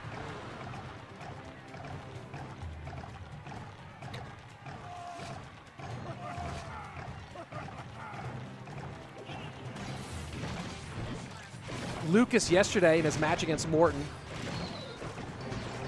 ran Giant Skelly Hog and also ran Golem NATO.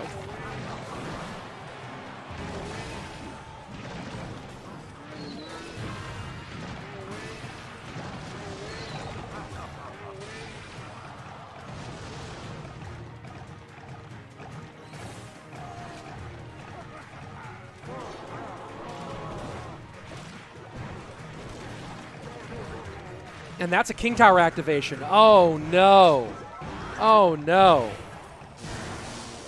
What an unfortunate King Tower activation for Lucas, who's, I'm pretty sure, playing Graveyard here. And now has to deal with a King Tower activation by an errant Skelly King.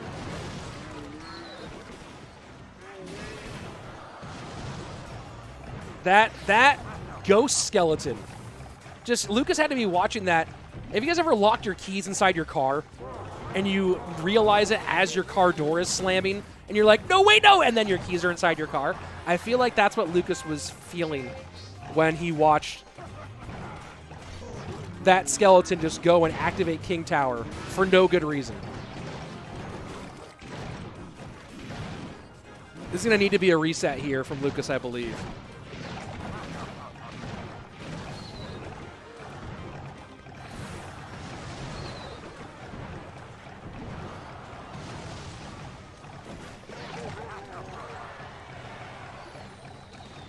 Lucas still trying to play this out.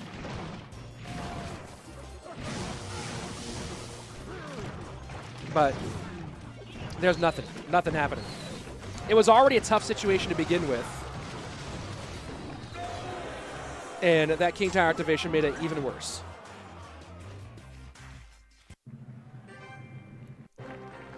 Royal Hog's Lightning. Just want to point that out, by the way. Royal Hog's Lightning for Tico. Which, who does that? Who does Royal Hog's Lightning? Royal Hog's Lightning. Also, Tico again, no champion in this one. Tico playing Royal Hog's Skeleton King. Or Giant Skeleton. Royal Hog's Giant Skeleton. Lightning Arrows. Tico going wild with this deck. It like took me a minute to realize just how nonsense that deck was. Game Saver saying Tico deck pick, oh my god, in Twitch chat. OMG indeed. OMG indeed. And look, we're at almost 95,000 subs here on YouTube, folks. We're making the push. We're making the push. Someone sponsor Tico so he can play. Does Tico not have champions? My lifelong dream is seeing richslaton eyes. Watch CRL. I don't wear sunglasses on CRL. I only wear sunglasses on my channel. Or like when I'm on like stage in CRL, when I'm on camera in CRL, like when I'm casting, I don't wear sunglasses. There's thousands of hours of me, probably at least hundreds of hours of me casting Clash Royale with no glasses on. Run the jewels behind you? Yeah, for sure. What's up, bro? And actually, there's that over there is action figures that I thought were fun. Let's see, 100K subs, I 1v1 tag. Yeah, if we hit 100K subs today, I will 1v1 tag. I'll get destroyed to hit 100K. You know what I mean? I'll take it. Just check. Tico does have champs. All right. Why are your glasses pink though? Because they're gangster, son. I want a badge. Get one then. Let's see. Let's have a semifinal. Yeah, we will. Let's see. I would like a new feature in customizing your cards. What do you think? I don't know what do you mean by customizing your cards? RTJ action figures kind of dope. Kind of look like LP. Really? Do I? Did LP steal my look though? Did LP steal my look though? That's the real question. So this is taking a while here for deck pick number 2. Let's talk about deck ideas here. So Lucas in game number 1. You know, I wonder if I can actually do. Can I? Oh, I need to log in. Let me log in. Because I'm wondering now if I can go ahead and do the if I can show the post game stats thing, which would make it easier when we're talking about deck stuff than. Oh, well, I guess we're back into gameplay. Let's go ahead and jump into gameplay. But I am going to try something here and see if I can't get us a nice little way to look at some of this deck stuff here. What's the right button to use for this? Let's just use that. And I will... You know what? I'll just not even worry about that. Forget it. Forget it.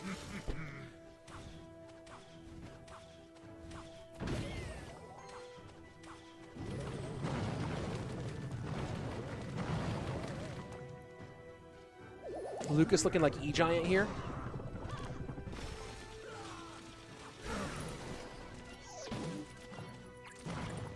Cannon not in cycle. Doesn't matter because you have NATO. So this should be a pretty shutdown matchup here for Lucas. NATO and Cannon should not see much in the way of hogs hit here.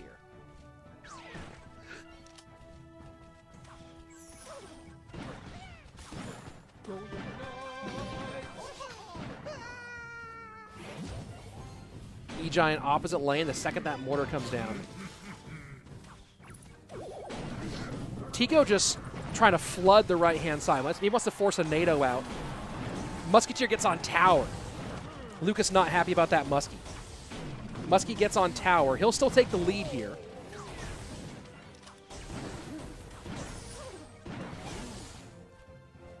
And he's pretty even on Elixir.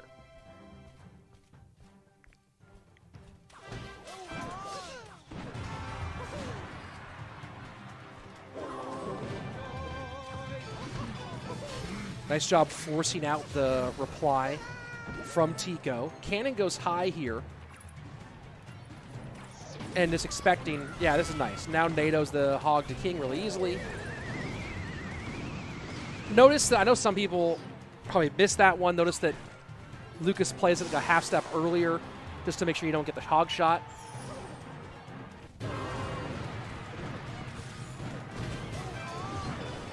You want the hog to run into the tornado as opposed to the tornado to late pull, to be like pulling the hog on the back end. Good connection there. NATO's everything back, and Lucas, easy win here. Easy dubs. Great deck pick by Lucas here. Great deck pick indeed. And a nice shutdown play.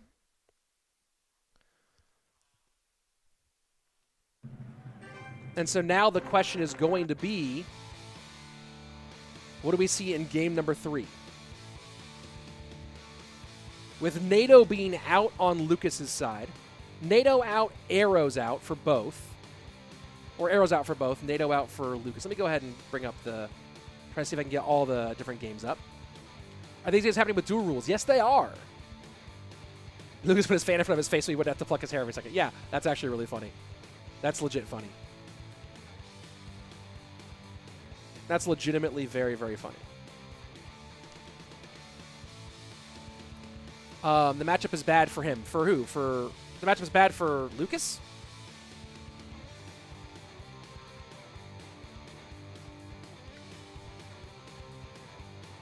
I thought that matchup was... am I totally reading that wrong? I thought that matchup was good for Lucas. Plenty of hog counters. Easy in the middle. But maybe I'm wrong. So close to 95,000 subs. Oh, thanks. Interesting. Wonder if I can go ahead and get the matchup stats here. And see what it says when I... Man, just slightly late on the API is on... Let's see. There's not much data on the exact matchup, but all the close matchups give it slightly to E-Giant. Of course, Royal Giant, of course, you know, these stats are kind of hard. These stats don't like think about just top 200, think about everybody, which can change things up a little bit. Looking at the matchup, I mean, Lucas has Lightning for the Musketeer and for the Mortar, right? So that, to me, I mean, Mortar can shut down pretty nicely, but Lucas has Lightning for both the Musketeer and the Mortar, has the Cannon and NATO both as hog counters. There's not really much that Tico can do about the archers. And then the Phoenix gets a lot more value because of the Lightning. So, cousins are cool. There you go. Congratulations. That's interesting. Maybe just the early mortar was a mistake by Tico, right? That might have been, maybe if you think about it that way, just the early mortar was a mistake by Tico. Normally Hog beats E-Giant, but with Mortar Mighty Miner, E-Giant has matchup. says Johnny the Granny. With Mortar Mighty Miner. Yeah, Mighty Miner, and Mighty Miner cannot DPS an E-Giant. Ding.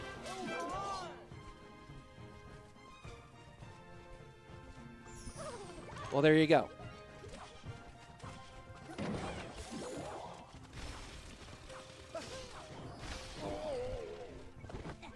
All right, game 3. And 3M pump again.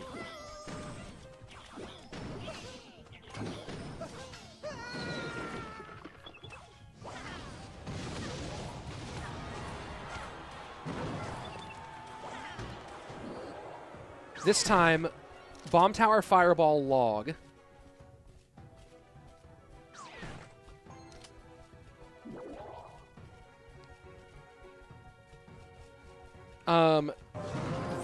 The graphic on the left is incorrect. Lucas did not play arrows. I think the API is running behind because also we didn't see Golem from... Yeah, this API is behind. It's behind by 1 game for both players. So ignore the decks on the left-hand side, folks. The graphic is off. And Lucas just has to take that.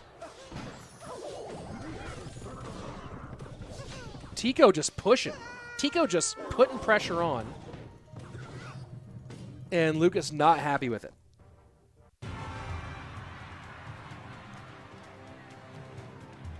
Lucas in a tough spot right now. And decides not to Fireball. Fireball's late. Oh, you saw what he was going for. Those archers just the half step off in timing. It was a good idea from Lucas. Didn't get the archers.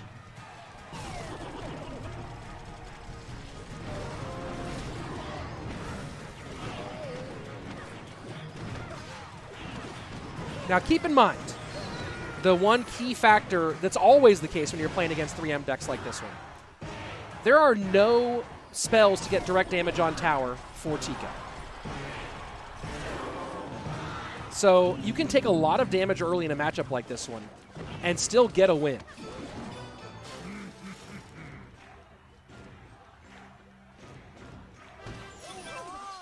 Question is, can Lucas play through it here?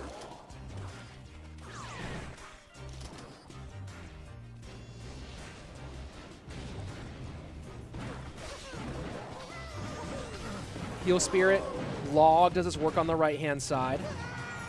Archers go down to the tower. Well read. 90 seconds left. And that pump being untouched means those 3 Musketeers are just going to come hot. Has to Log there to contend with the Archer. The Archer was the bigger problem there for Lucas than the Musketeers. Can he get the Heal Spirit off? And that was very important for Lucas. Here we go. Triple Elixir about to start. Tico got full value from that pump.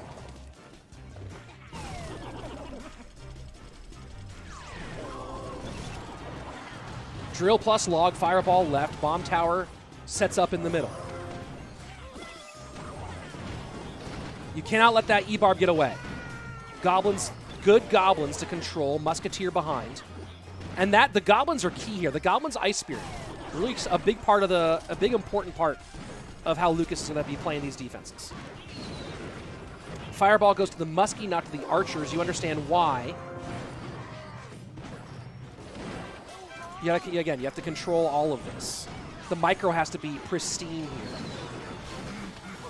Archers on the right-hand side, Lucas just has to eat those. Goblins high to pull, drill on.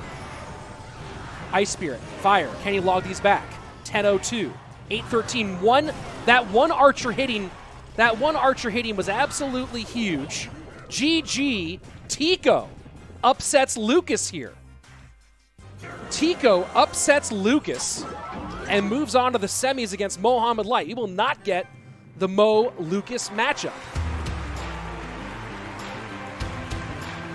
And Tico with potentially his top performance. Take a look at this bracket now. Next up, going to be Pedro versus Dominik. But what a big win for Tico over Lucas.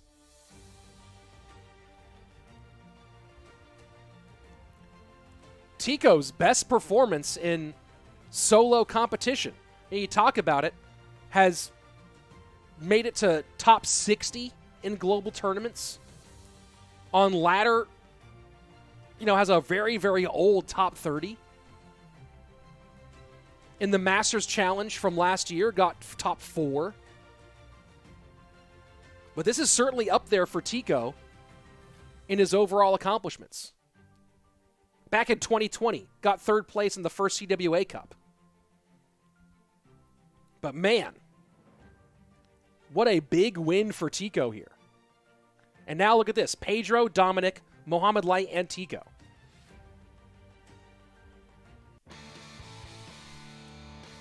What a wild one. What a wild one indeed. And as soon as my creator code goes away, I think we're about to see. Let's just watch this. Let's just watch this hit. I think it's about to be 95. Oh, stopped at 94,970. We hit 95K? Are we hit 95K? Man. Someone said the live without a Mohamed Light is like a hot dog sandwich without a hot dog. CWA Cup, I like that name. CWA in the building, folks. Shout out to AMG for helping make this possible. Very cool. And are we at the 95K? Bet that 95. Boom! 95! Let's go. We are 5,000 away from 100K. That's crazy. That's crazy. 5,000 away? Keep it coming, folks.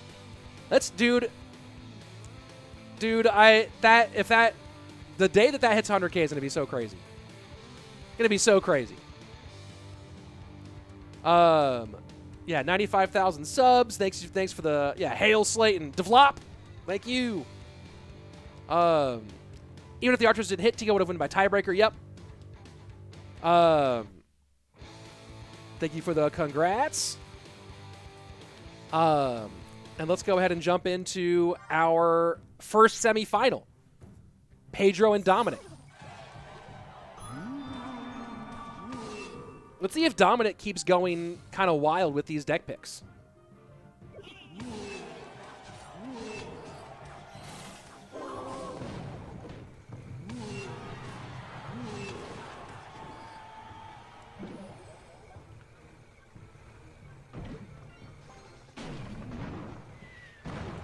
And Flying Machine, I don't know if there's a big spell in this deck for Dominik. Not an aerial spell. He's probably playing Hog. Yep, there you go.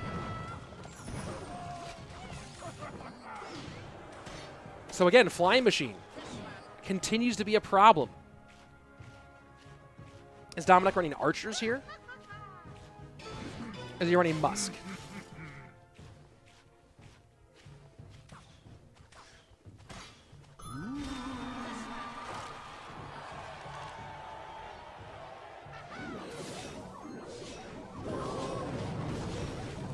Nice little EQ log there to clear that out in the middle by Dom, but again, just watch this Flying Machine sit there.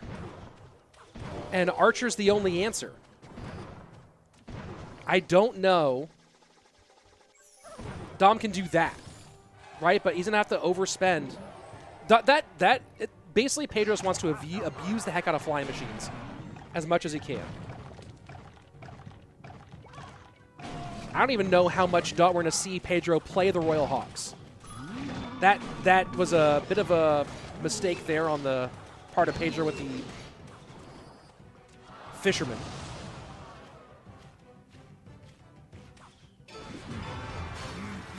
Oh, I didn't know I could do polls here. Pedro or I didn't know you could do this. I should know this. I should have known this was a thing.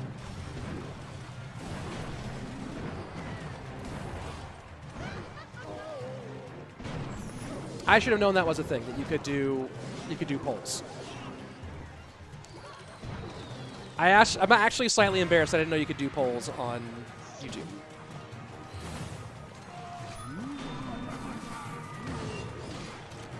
Fishboy getting fully distracted here.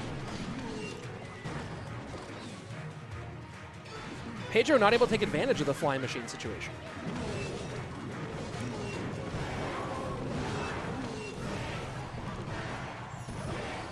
Arrows to clear, and that keeps the flying machine on the board. Dominik's doing a great job of clogging stuff up so that, yeah, look at that. Then look at that. The fisherman just completely shut down. That is perfect. And I'm just wondering how much Pedro has played that matchup, right? And this is actually a thing that I've seen pros talk about a little bit lately, that it used to be in teams that people would practice matchups a whole lot more. You'd get together with somebody and you would just run a matchup over and over again, getting used to how to practice it, and that's not really how pros are practicing the same way. And so you watch this, just the absolute abuse here that Pedro experienced at the hands of this Royal Giant because of how often the fisherman just wasn't able to do anything here. So you see arrows come out to keep the flying machine on the board. Pedro puts Zappies way in the back, which are useless against the Hog Rider when they're way back there. And then the great drop from Dom, the Hog Goblins drop, just shuts that down. Just totally shuts that down. So Dominik really recognizing a lot of the openings that Pedro gave him. And I feel like the momentum shifting heavily towards Dominik as we watch this one more time. You know, at this point, you got to play your Zappies higher. You got to be expecting Hogs coming fast. You play those Zappies low. He knows Fisherman's your only response. The Hog Goblins drop, just very, very great recognition by Dominik. Great recognition by Dominik overall. And here we go. Let's jump into game number 2. Is Tico the dark horse?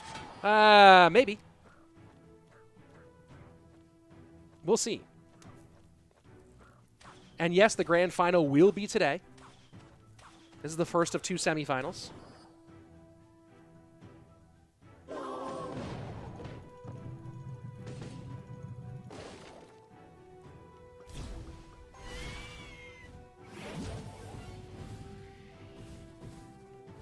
E-Giant for Dominik. Probably NATO for Dom too, which would be annoying for Pedro with the minor. And you saw Pedro, a moment ago you saw Pedro kind of shake his head a little bit when you saw E-Giant, and you see why. Running Mighty Miner. You see that? Mighty Miner just nope. Yes, and he has to pull, that's the hard part. He has to pull his single target melee DPS away from the E-Giant rather than let it sit there and keep getting worse.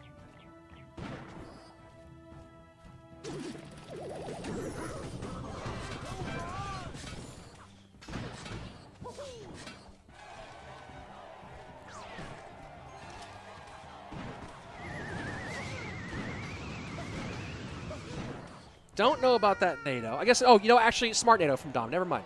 He didn't NATO. He wasn't trying to NATO combo. He's just trying to get the Muskie off the board.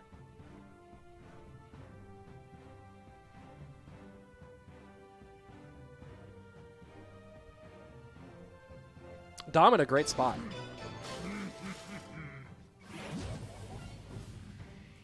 And just E-Giants right into the Mighty Miner.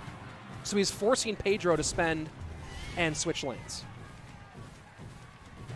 Right, so Pedro's going to go ahead and do that. Doesn't even get the bomb value from it. And then Mighty Miner push opposite lane.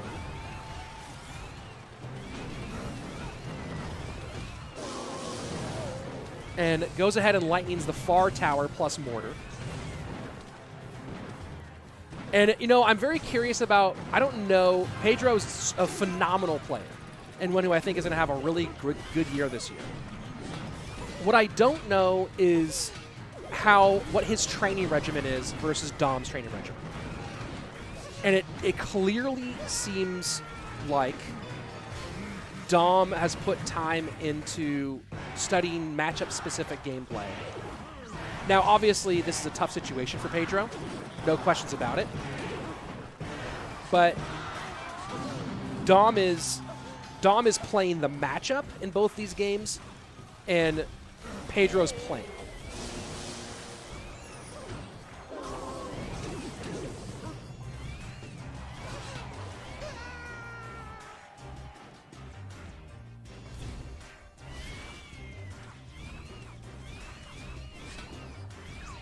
So final 90 seconds.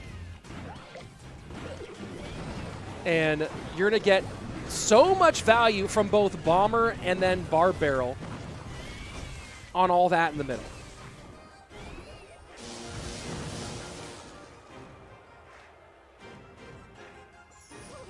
And this just feels like going from bad to worse for Pedro.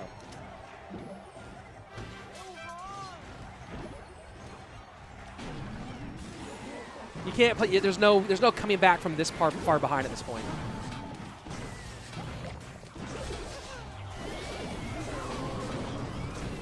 A connection there, an important connection for Pedro.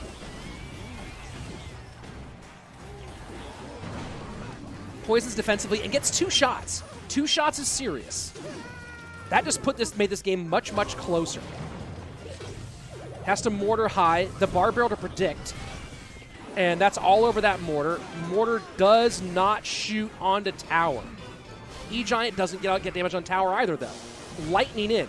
594. Nice cannon there to try to get ahead of a mortar. King Tower activation against the miner. And now it's just Miner City for Pedro. Can he out-miner the gameplay here? And he's too far behind. He's way too far behind. Glimmers of hope, but Dominik gives the salute and the sign-off. GG, young man. I'm dialed in today.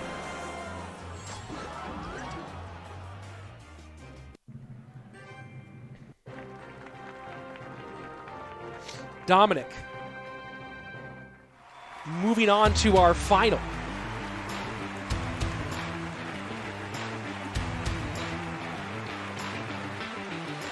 And what a great showing by Dom.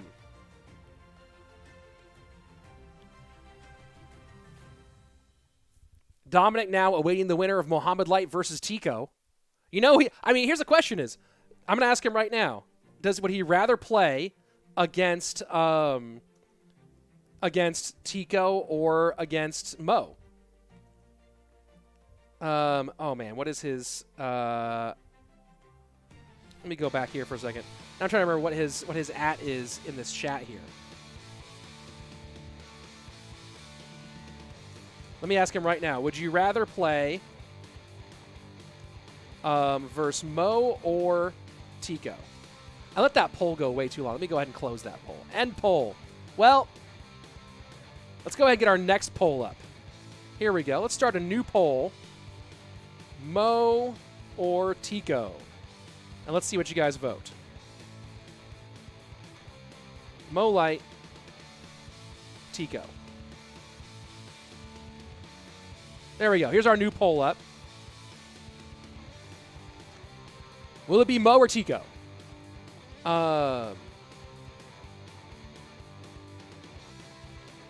Let's see if I can get a response from Doom on who he'd rather play against. Right now, 73%, 74% voting for Mo.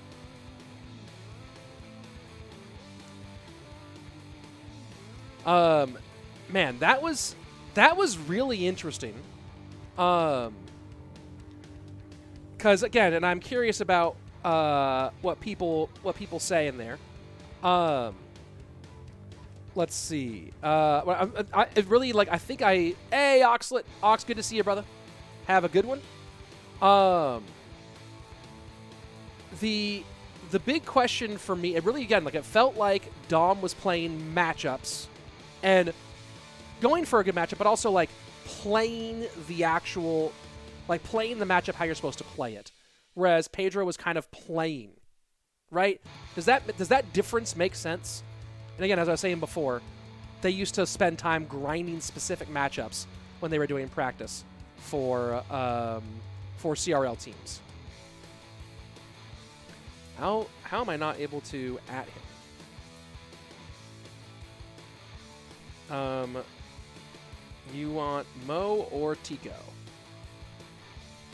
I'm asking him right now. And let's see. Whoa.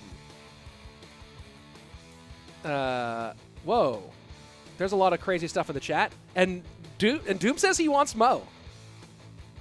And the grand final will be best of 3 here as well, folks.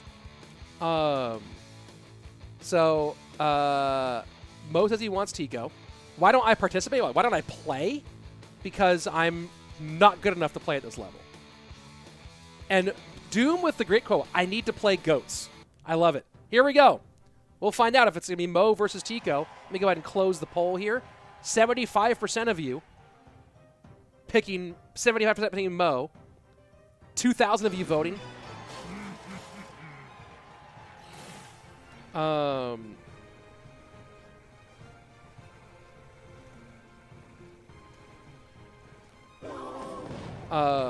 One second, folks. There we are.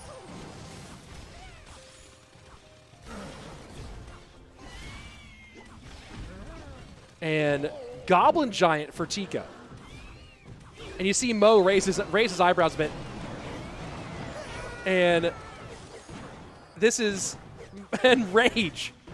Goblin Giant Rage. Is this a Sparky deck? Oh, and look at the play from Mo. Look at that play to go opposite lane, but to the only spot opposite lane that would tank the left-hand tower. And that forced the mini P.E.K.K.A out. Wow. Wow. Here comes the Sparky. And you see Mo laughing right now. It's probably because the guys in his chat are cracking jokes, as they often do, to kind of keep the mood light. Goblin Giant Sparky Rage. Look, here's the reality. If you're Tico playing against Mo, you don't play to outplay, you play to match up. And so what do? You pick Goblin Giant Sparky Rage. You go as, like, hey, how crazy matchup and toxic can I go?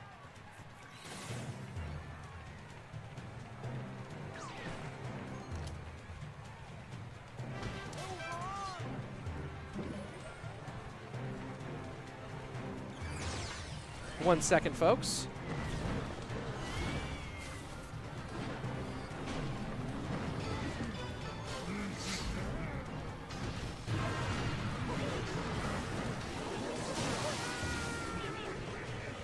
$15.75 on the right-hand side.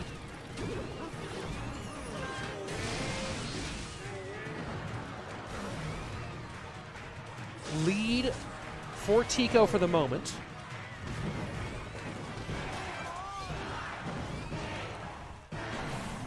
And that's every one of those mortar shots is massive. Every one of those mortar shots is huge. Keep in mind, much like the 3M matchup, Log Poison is going to do a lot more late game if you don't really have a spell cycle ability for Tico. Oh, what a miner. What a miner to pick up the Golden Knight. And you see Mo kind of just like, he's having fun. He's having a lot of fun right now. Just goated miner.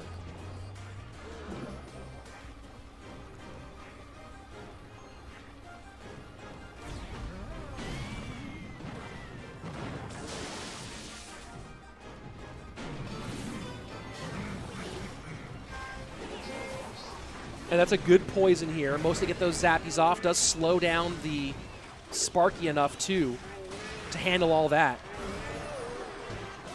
Clinical defense.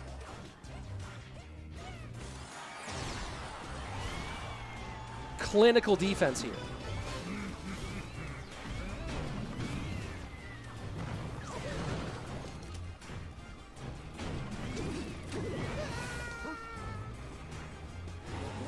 And again, smart poisons.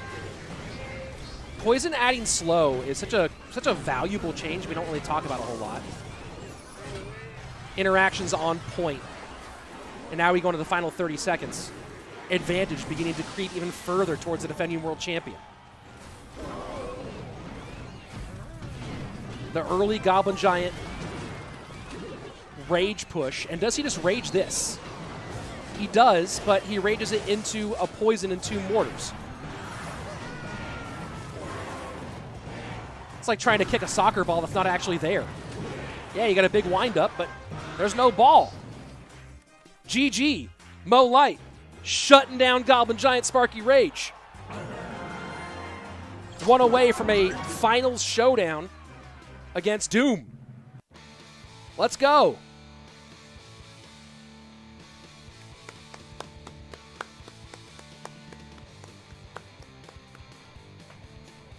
We're just in an era, folks. I know that the one thing everyone's praying for is a true foil to Mohamed Light. But we're just in an era. Even if he loses the next 2 games and he gets knocked out by Tico at this stage. We're in an era. And it's fun.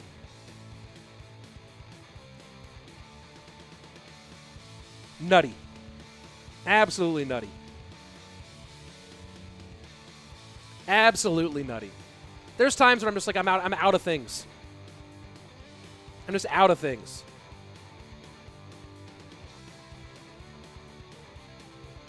Let me look at the chat here for a minute.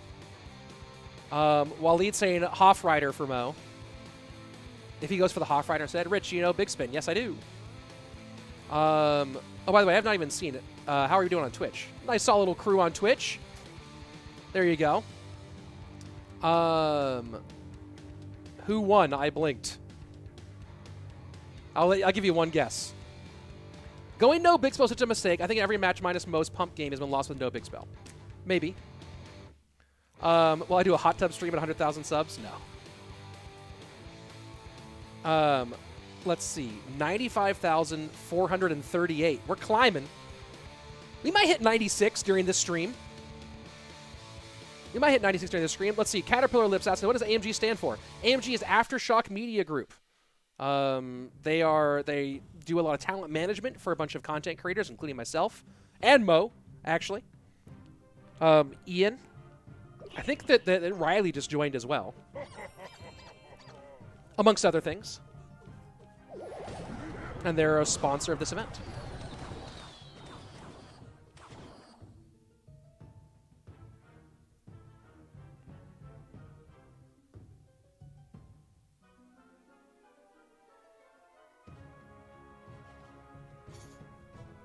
Well, and now we're just kind of chilling. Looking like going to be Ram Rider for Mo. And, ooh, maybe Lava for Tico. Tico did run Lava in yesterday's competition. Beat Ta with Lava.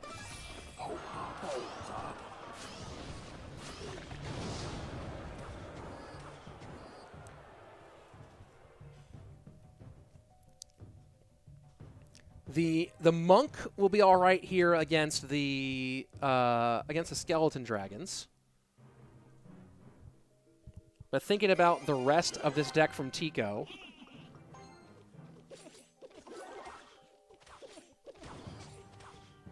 oh, where's that matchup? Oh, that's why I couldn't find it. The Inferno. Oh, he's not. Maybe he's doing Bird instead of Inferno Dragon. That's interesting. That would actually be much better for much better for Mo if it's the Bird instead of the Inferno Dragon. Fireball, of course, nice against the Skeleton Dragons as well.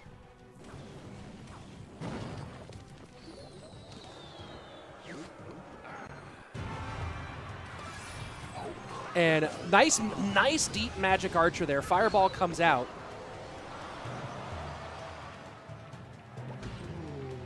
You saw what Mo was going for. Tico taking his time here.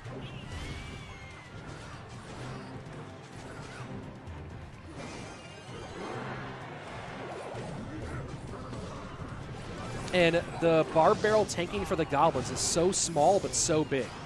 Reflection going to get back on the skeleton dragons and the tower. Bird going to go down.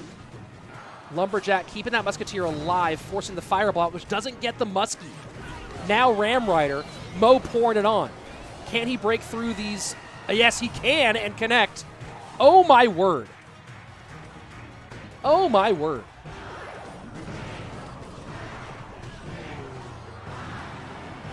And Tico, not feeling it right now. Calling good game already. Unbelievable.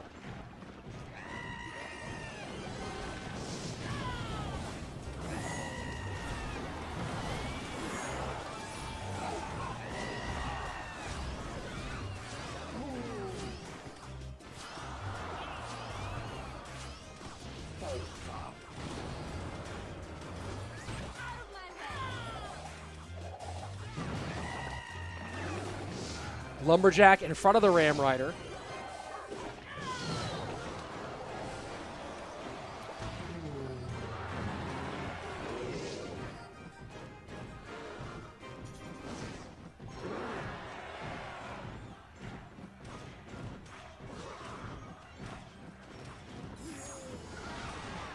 And the reflection here shutting this one down.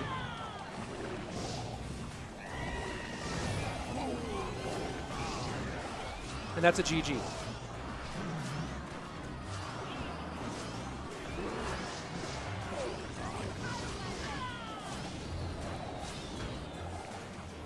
And absolute shutdown here. Just nothing. Between the fireball, the magic archer.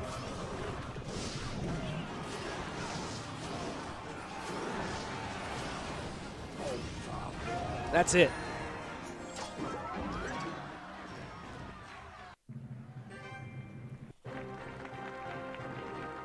And Mo with the full shutdown, easy dubs, and we have our Doom Mo matchup.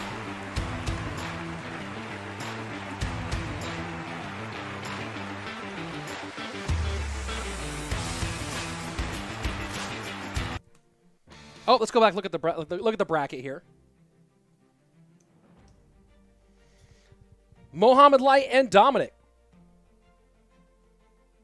Our grand final. And let's go ahead and get a little poll going for this one.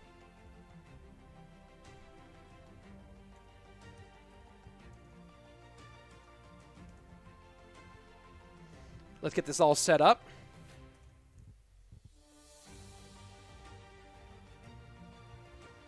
Boom. Here's the poll. Mo Light or Dominik? And talking to Dom, who is a big-time lava player, he puts that as 85-15 for Mo. Boss saying it's almost 100-0 for bridge spam. So pretty heavy matchup in favor of Mo there.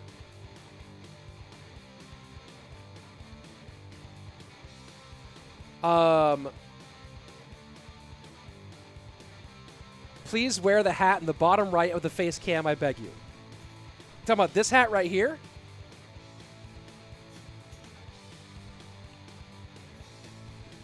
This hat used to belong to my grandfather.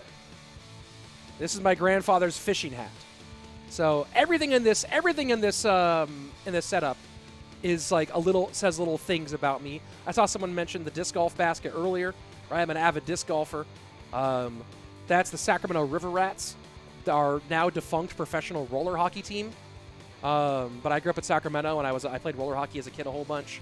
There's a whole bunch of stuff in here that all talks. That's all my life and history. And this is my grandfather, who lived his last years in Montana, his old fishing hat that he almost never wore fishing. He mostly wore just hanging out on the. I can't really wear it with the headset on, but he mostly just wore it hanging out on his porch. Well, let's go ahead. I'll keep the mic here so you guys can hear me. Let's go ahead and throw on Granddad's old hat. There you go. Probably doesn't work with the glasses very well, right? Here we go. What do you think? Granddaddy's old hat. And we called him Granddaddy, too, not Granddad. Yeah, called him Granddaddy. So here's his old fishing hat. A little bit too small for me. My head's pretty big. But there you go.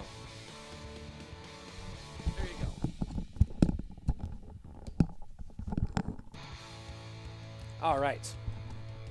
Oh, yeah. The hat is legendary. Yep. Hat's goated. You know what else is goated? Switching to our championship glasses. Boom. Championship. Gold. Let's go. Finals are up.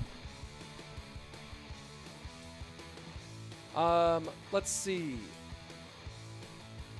The votes right now are 79% for Mohamed Light.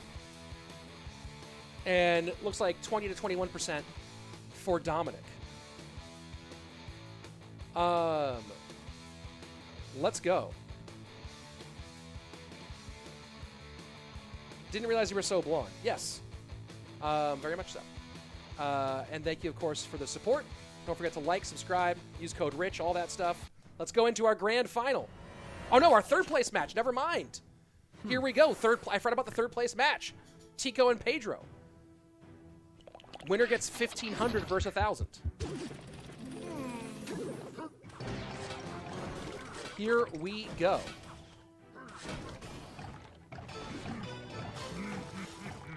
So I will let that Mo Light prediction run for a while.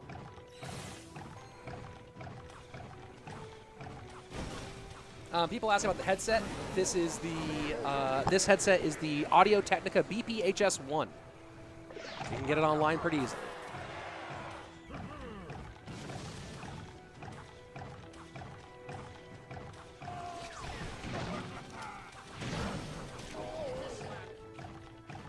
So, Tico, probably playing Mortar. This is a $500 match, by the way, folks. $1,000 to the loser, $1,500 to the winner.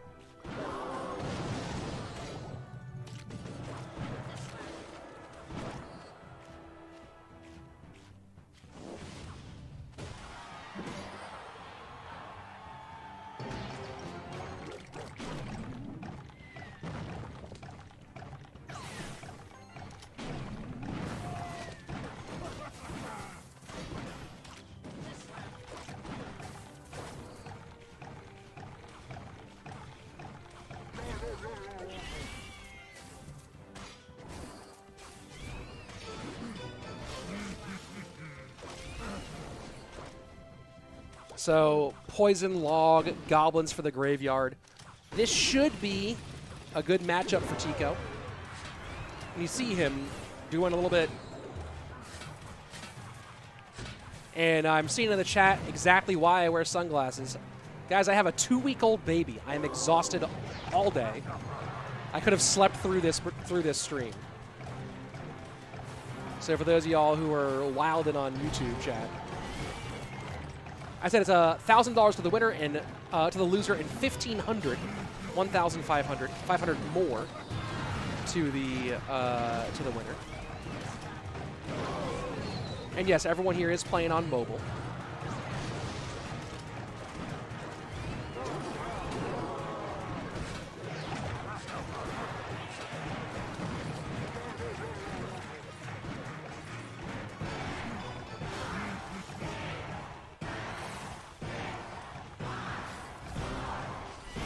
So the big question for Pedro is going to be trying to time the arrows versus the snowball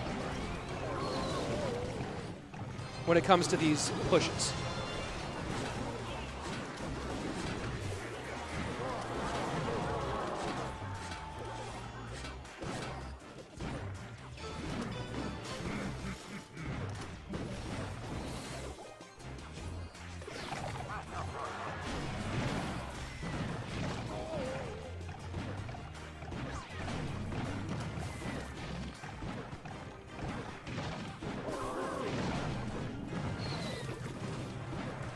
Does the Muskie step up? It does.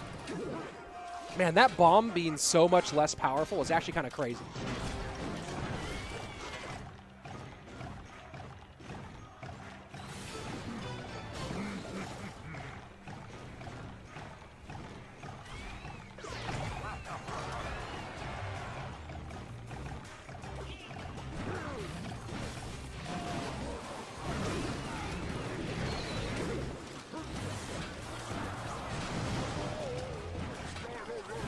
Lots of zappies on the board. And Tico not so worried about those at the moment.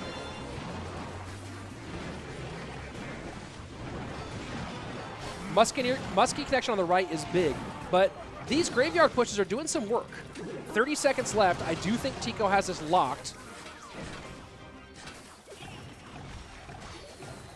Oh, but the arrows Fish Boy puts this very close. Offensive poison. Pedro's got a graveyard here. Offensive poison. He might now he has to snowball and then maybe arrows too. Snowballs. He arrows. The miner on defense saves the day. That was very, very close. Very, very close indeed. But it's going to be game number 1 for Tico. Pedro having a rough go of it here in the later stages. Game number 1 in the books. GG. Over on Twitch, the voting has come in with a 72% for Mo, 20. Oh, that's a hilarious. 72% Mo wins 2-0 versus 28% Mo wins 2-1 or Dom wins. That's a crazy way to vote it. I should have made more options in this vote.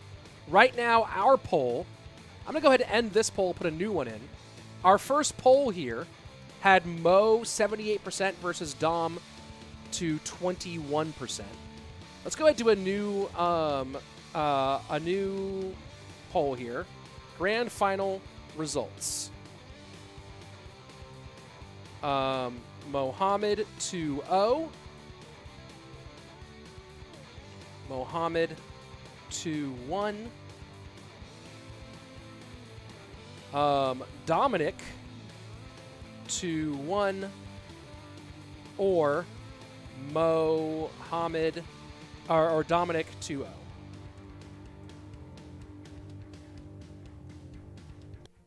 Let's go ahead and let me see. Let me put these put this poll out. There we go. There's our new poll for our grand finals. How many glasses do I have? I think like 30 or 40 pairs, something like that. I haven't counted in a while.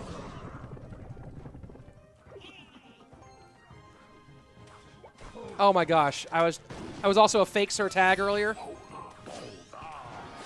I got trolled so hard by all the fake accounts.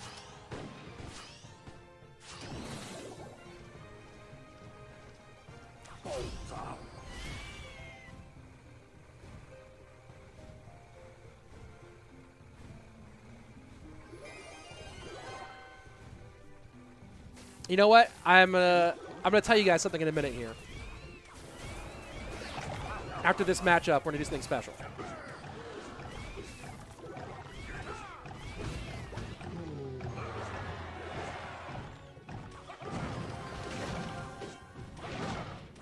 Ram Rider for Pedro.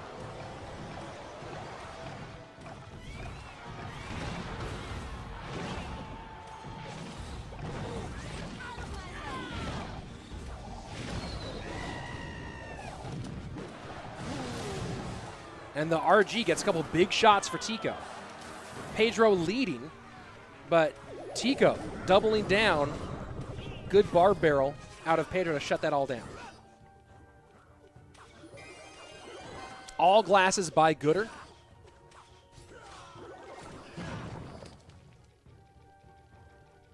You can go ahead and get them right here.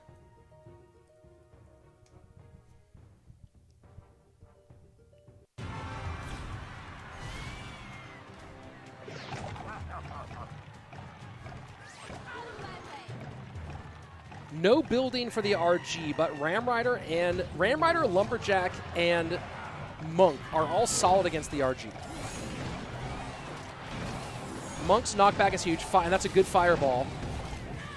That's a lot of damage for the Ram Rider. Tombstone just not doing it.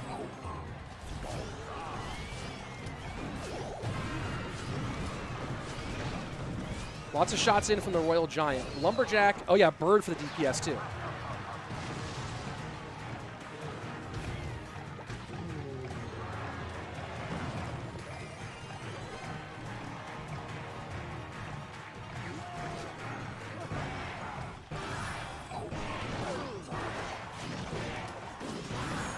Good reflection here from the Monk.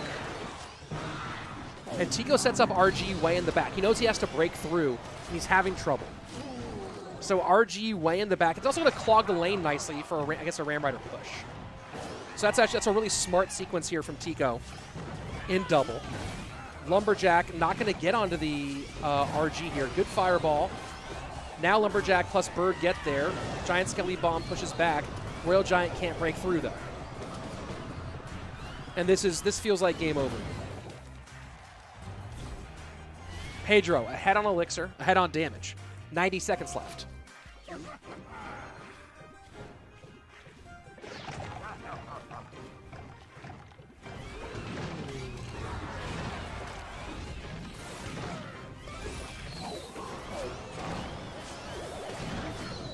And this time Fireball going to be saved. It might go Fireball on the Hunter.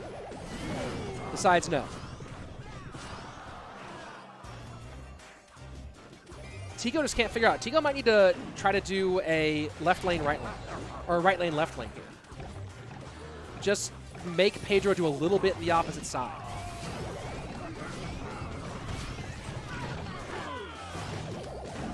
Ram Rider just gets ruined. And there we go. Tico now going to push on the right side as well. Force some expenditure, force some focus there. RG behind. Now he should go RG to the left here. Back to the left again after all of this. Zappy's high. Royal Giant will get one, maybe two. The EQ makes that right-hand lane suddenly an issue. That right-hand lane suddenly an issue. Royal Giant, Monk to push back, and that Monk should be enough. GG. Pedro ties things up. We're going to game number 3 for third place. Winner gets 1,500.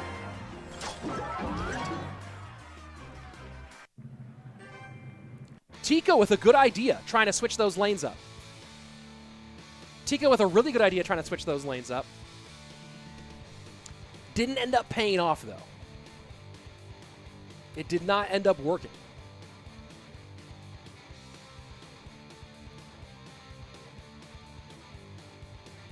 Pedro has lots of options right now in this game 3.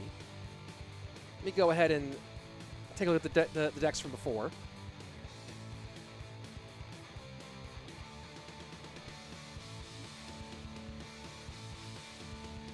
So Pedro playing Bridge Spam, playing Graveyard. Tico playing Mortar Miner and playing RG. Tico's played heavy. I would not be surprised to see Pedro go Mortar Miner himself here. Because of how heavy Tico's gone.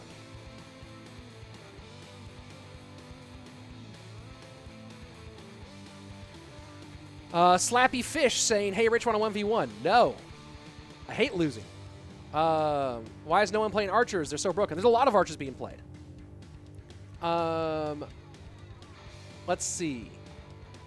Mo is the best in the world? Yeah, that's not debatable, really. Where is Tico from? He's from Brazil. Mugi was knocked out earlier. Calling Phoenix Bird is kind of disrespectful. Well, if you cast matches where there were 50,000, where it was an aviary on the board, where it felt like there was actual migration happening, then maybe you would have just decided to call Phoenix the Bird rather than say Phoenix a million times over. Let's see. What decks am I running this year? Right now, I'm messing with some hog stuff.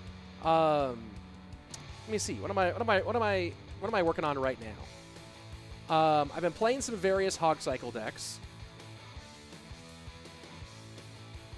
Let me take a look at what I currently have. Yeah, I'm currently running some hog cycle, some drill. I mean, these are kind of my classics. I'm still bad at RG. I'm enjoying some Mortar Miner decks. Yeah, mostly hog, drill, and miner are most of what I'm playing. I've been trying to make this one stupid balloon deck work, but it won't work. It's never going to happen. Here we go. Game number 3.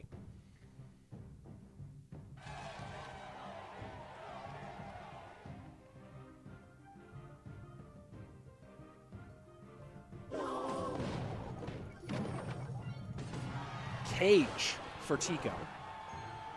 Maybe Golem for Tico. He has NATO.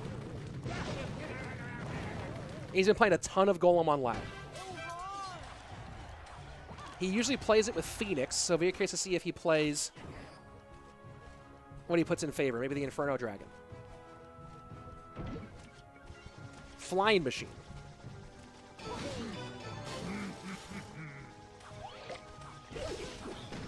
So it looks like Hog for Pedro. And that delivery is huge. That delivery is huge. Triple spell here. And Tico golems up. Hog plus Skellies directly into that same lane. The cage does stop the Hog. Some damage in, though.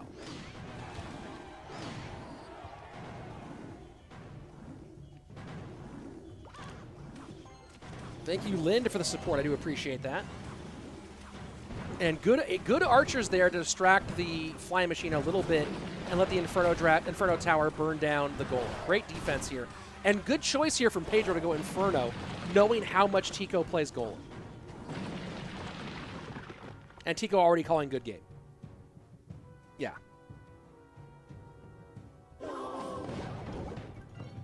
Tico loves Golem and his mustache. Only one's working right now. I'll let y'all pick.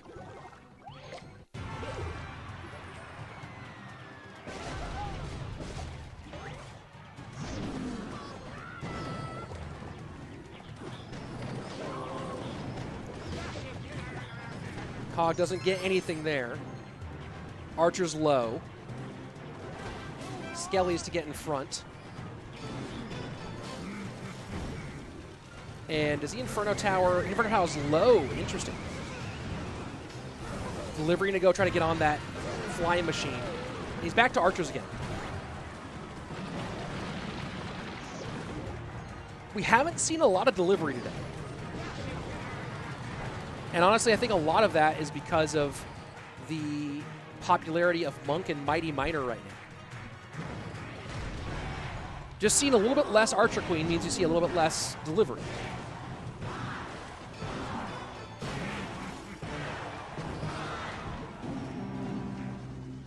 Shout out to the joke I made 4 minutes ago.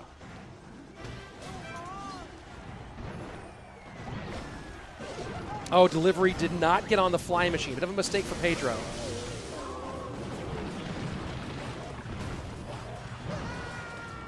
That one does, though. And that's how strong this matchup is. Pedro can miss that Flying Machine and still be good. Still be in fine shape.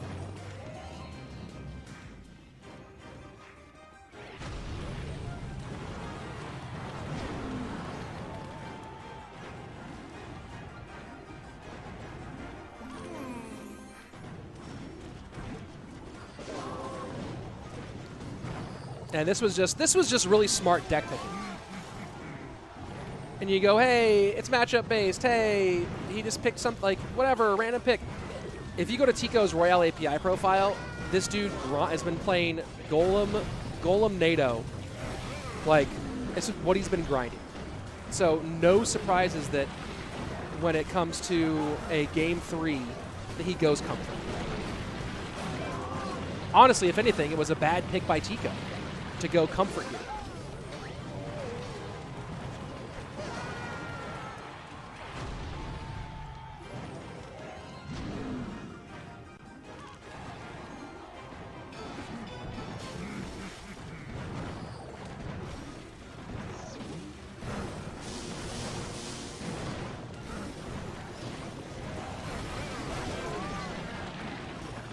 And the inevitable is coming. GG, well played. Pedro, look, this was a big tournament. No shame in third, had some ups and downs. $1,500. Third place for Pedro, and a very nice performance.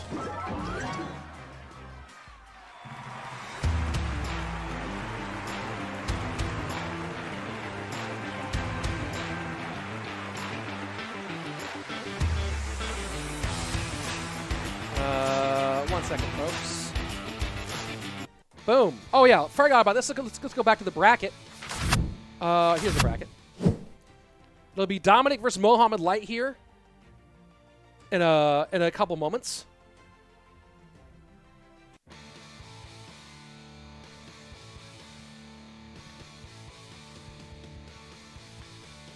And hold on one second, folks. Let's see. Oh, are we at 96,000 yet? I see 95,835. I saw someone say 96.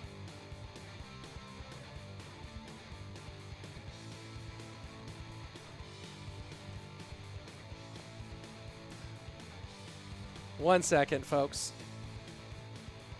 Trying to type and cast at the same time.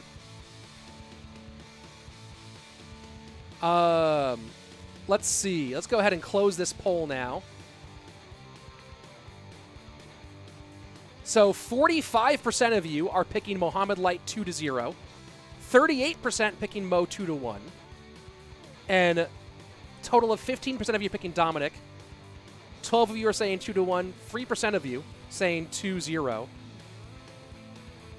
I don't think Dominik voted here. All right, so we're at 95,867. And right now I see about 9,000 of you watching. So here's what we'll do.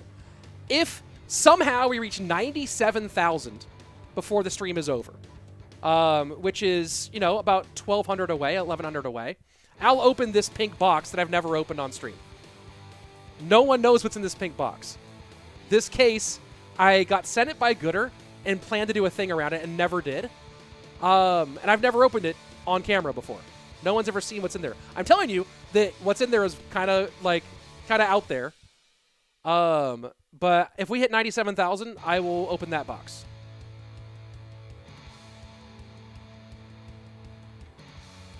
So let's see. Can we make 97,000 before the day is over? Well, we have one more match for it. Our championship between Mohamed Light and Dominik. Can Dominik upset Mo today? Dom's been playing some great Clash Royale today. He's been on it. But it's also Dom. But it's also Mo. It's also Mohamed. So, big question here. It would be a big statement win for Dom to win this competition to start off the year. It would be crazy. It would be big time. It would be big time. Not easy, though. We'll see what happens.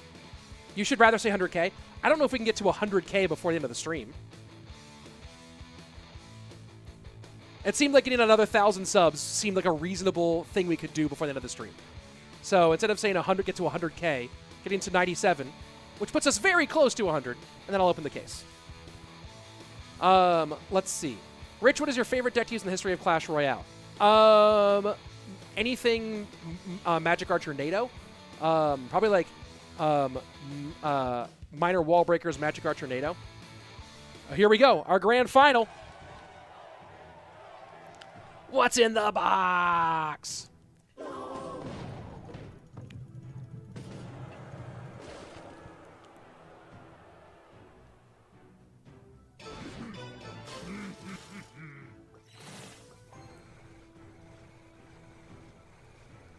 And here we go.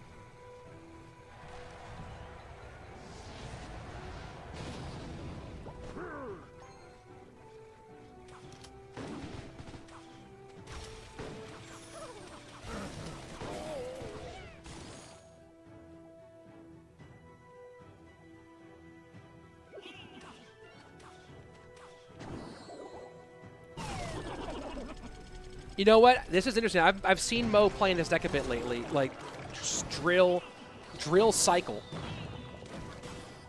Most drill decks right now are pretty heavy.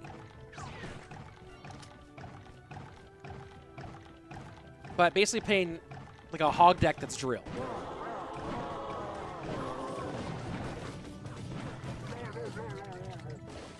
Fireball's a huge part of it, though.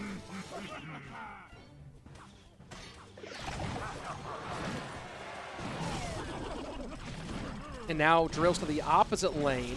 Mighty Miner tanks for a moment. Does Mo's not going to fireball here. Go way too low. Dominik has the arrows for the goblins, which isn't great. It's negative trade every time.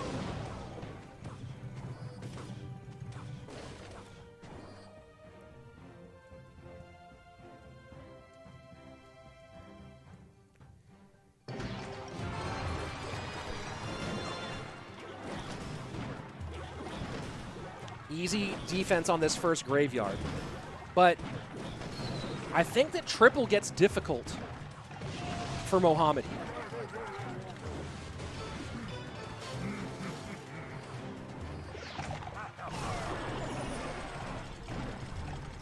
Because once we get in the triple, those arrows, the arrows plus, the graveyard plus arrows, going to make it really hard for Mo to keep legitimate defense on the board.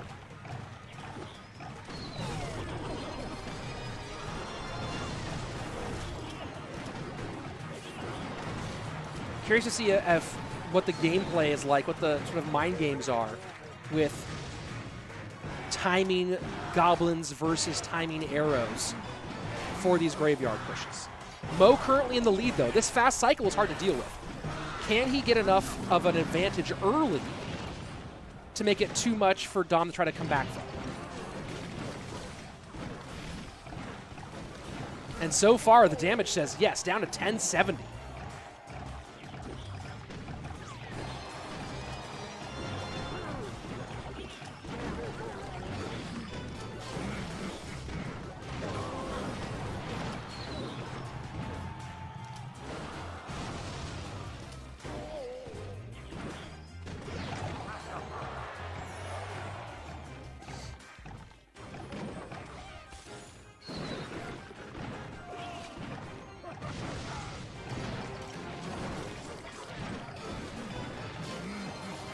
Here we go. Final 75 seconds. Graveyard's in.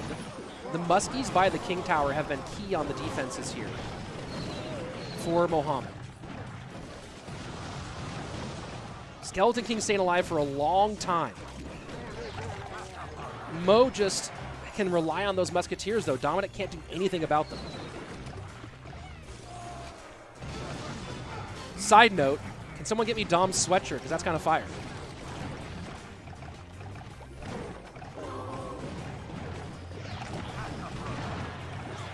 Imagine Dom's sweatshirt in Mo's chair. Graveyard lane switch. Arrows trying to hope for the goblins to come out. They don't come out. Dom flows the road with the white flag. Here we go. Here we go. Is it Mohamed Light's world? Is it Mohamed Light's world that we just live in? And Dom jumps out of the picture. Dom jumps out of the picture. Now let's take a look at, I'm taking a look at, let's see. We're at 96,160. It's not impossible. Again, if we hit 97,000, I'll open the pink case. I don't know how much of an incentive that is, but it's a thing that would happen. So there you go. Vanguard said, I'd never actually seen Mo lose. Well, I guess he didn't watch World Finals in 2021. People are saying, I want Mo to lose so bad. Nerf Momo. It must be so unfun versing Mo Light. This is, yeah, Mo Light popping off. As usual, bro. The GOAT.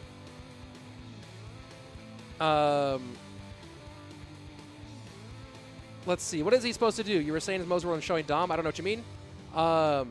Reactions to Mo during a match are funny. Yes, they are always. Rich Man, give me a shout out, please. Hey, Chris, who's playing in the National Series, which I'm streaming on Wednesdays. Tune in on Wednesday to see some of the National Series. I told Chris if his team makes the if his team makes playoffs, I'll follow him back. He also has a YouTube channel. Go check him out. Here we go. Vanguard saying, how do we stop Mo? I don't know. It starts right here. Mortar Miner versus E-Giant.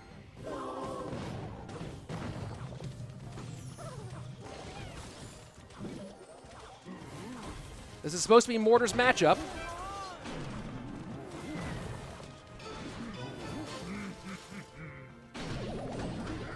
That's a crazy Golden Knight connection.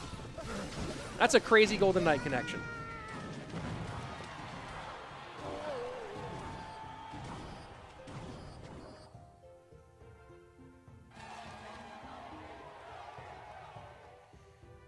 So Mohamed Light with the lead. And again, I thought this matchup is for E-Giant. Well, it depends on the spells, obviously. But because Mighty Miner can't do anything against the E-Giant, really.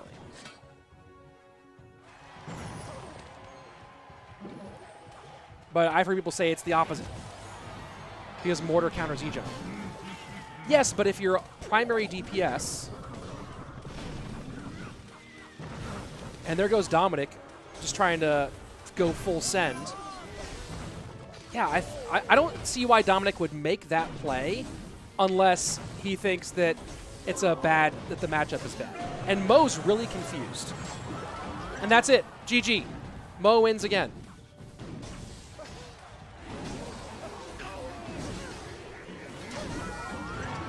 Dom's just... Mortar's just very broken. They nerfed Mortar. Again, why is Dominik playing Mortar there on the right-hand side unless he feels something wrong here? You know what I mean? I know that the logic is that Mortar counters E-Giant. They nerfed Mortar, and when you're playing Mighty Miner, and that's your primary single-target DPS, and Mighty Miner gets reset, you know what I mean? I mean, matchup is the conversation that I should never bring up because I could tell you guys the sky is blue, and someone would be like, "You're wrong. It's teal." God, don't you ever see the sky before?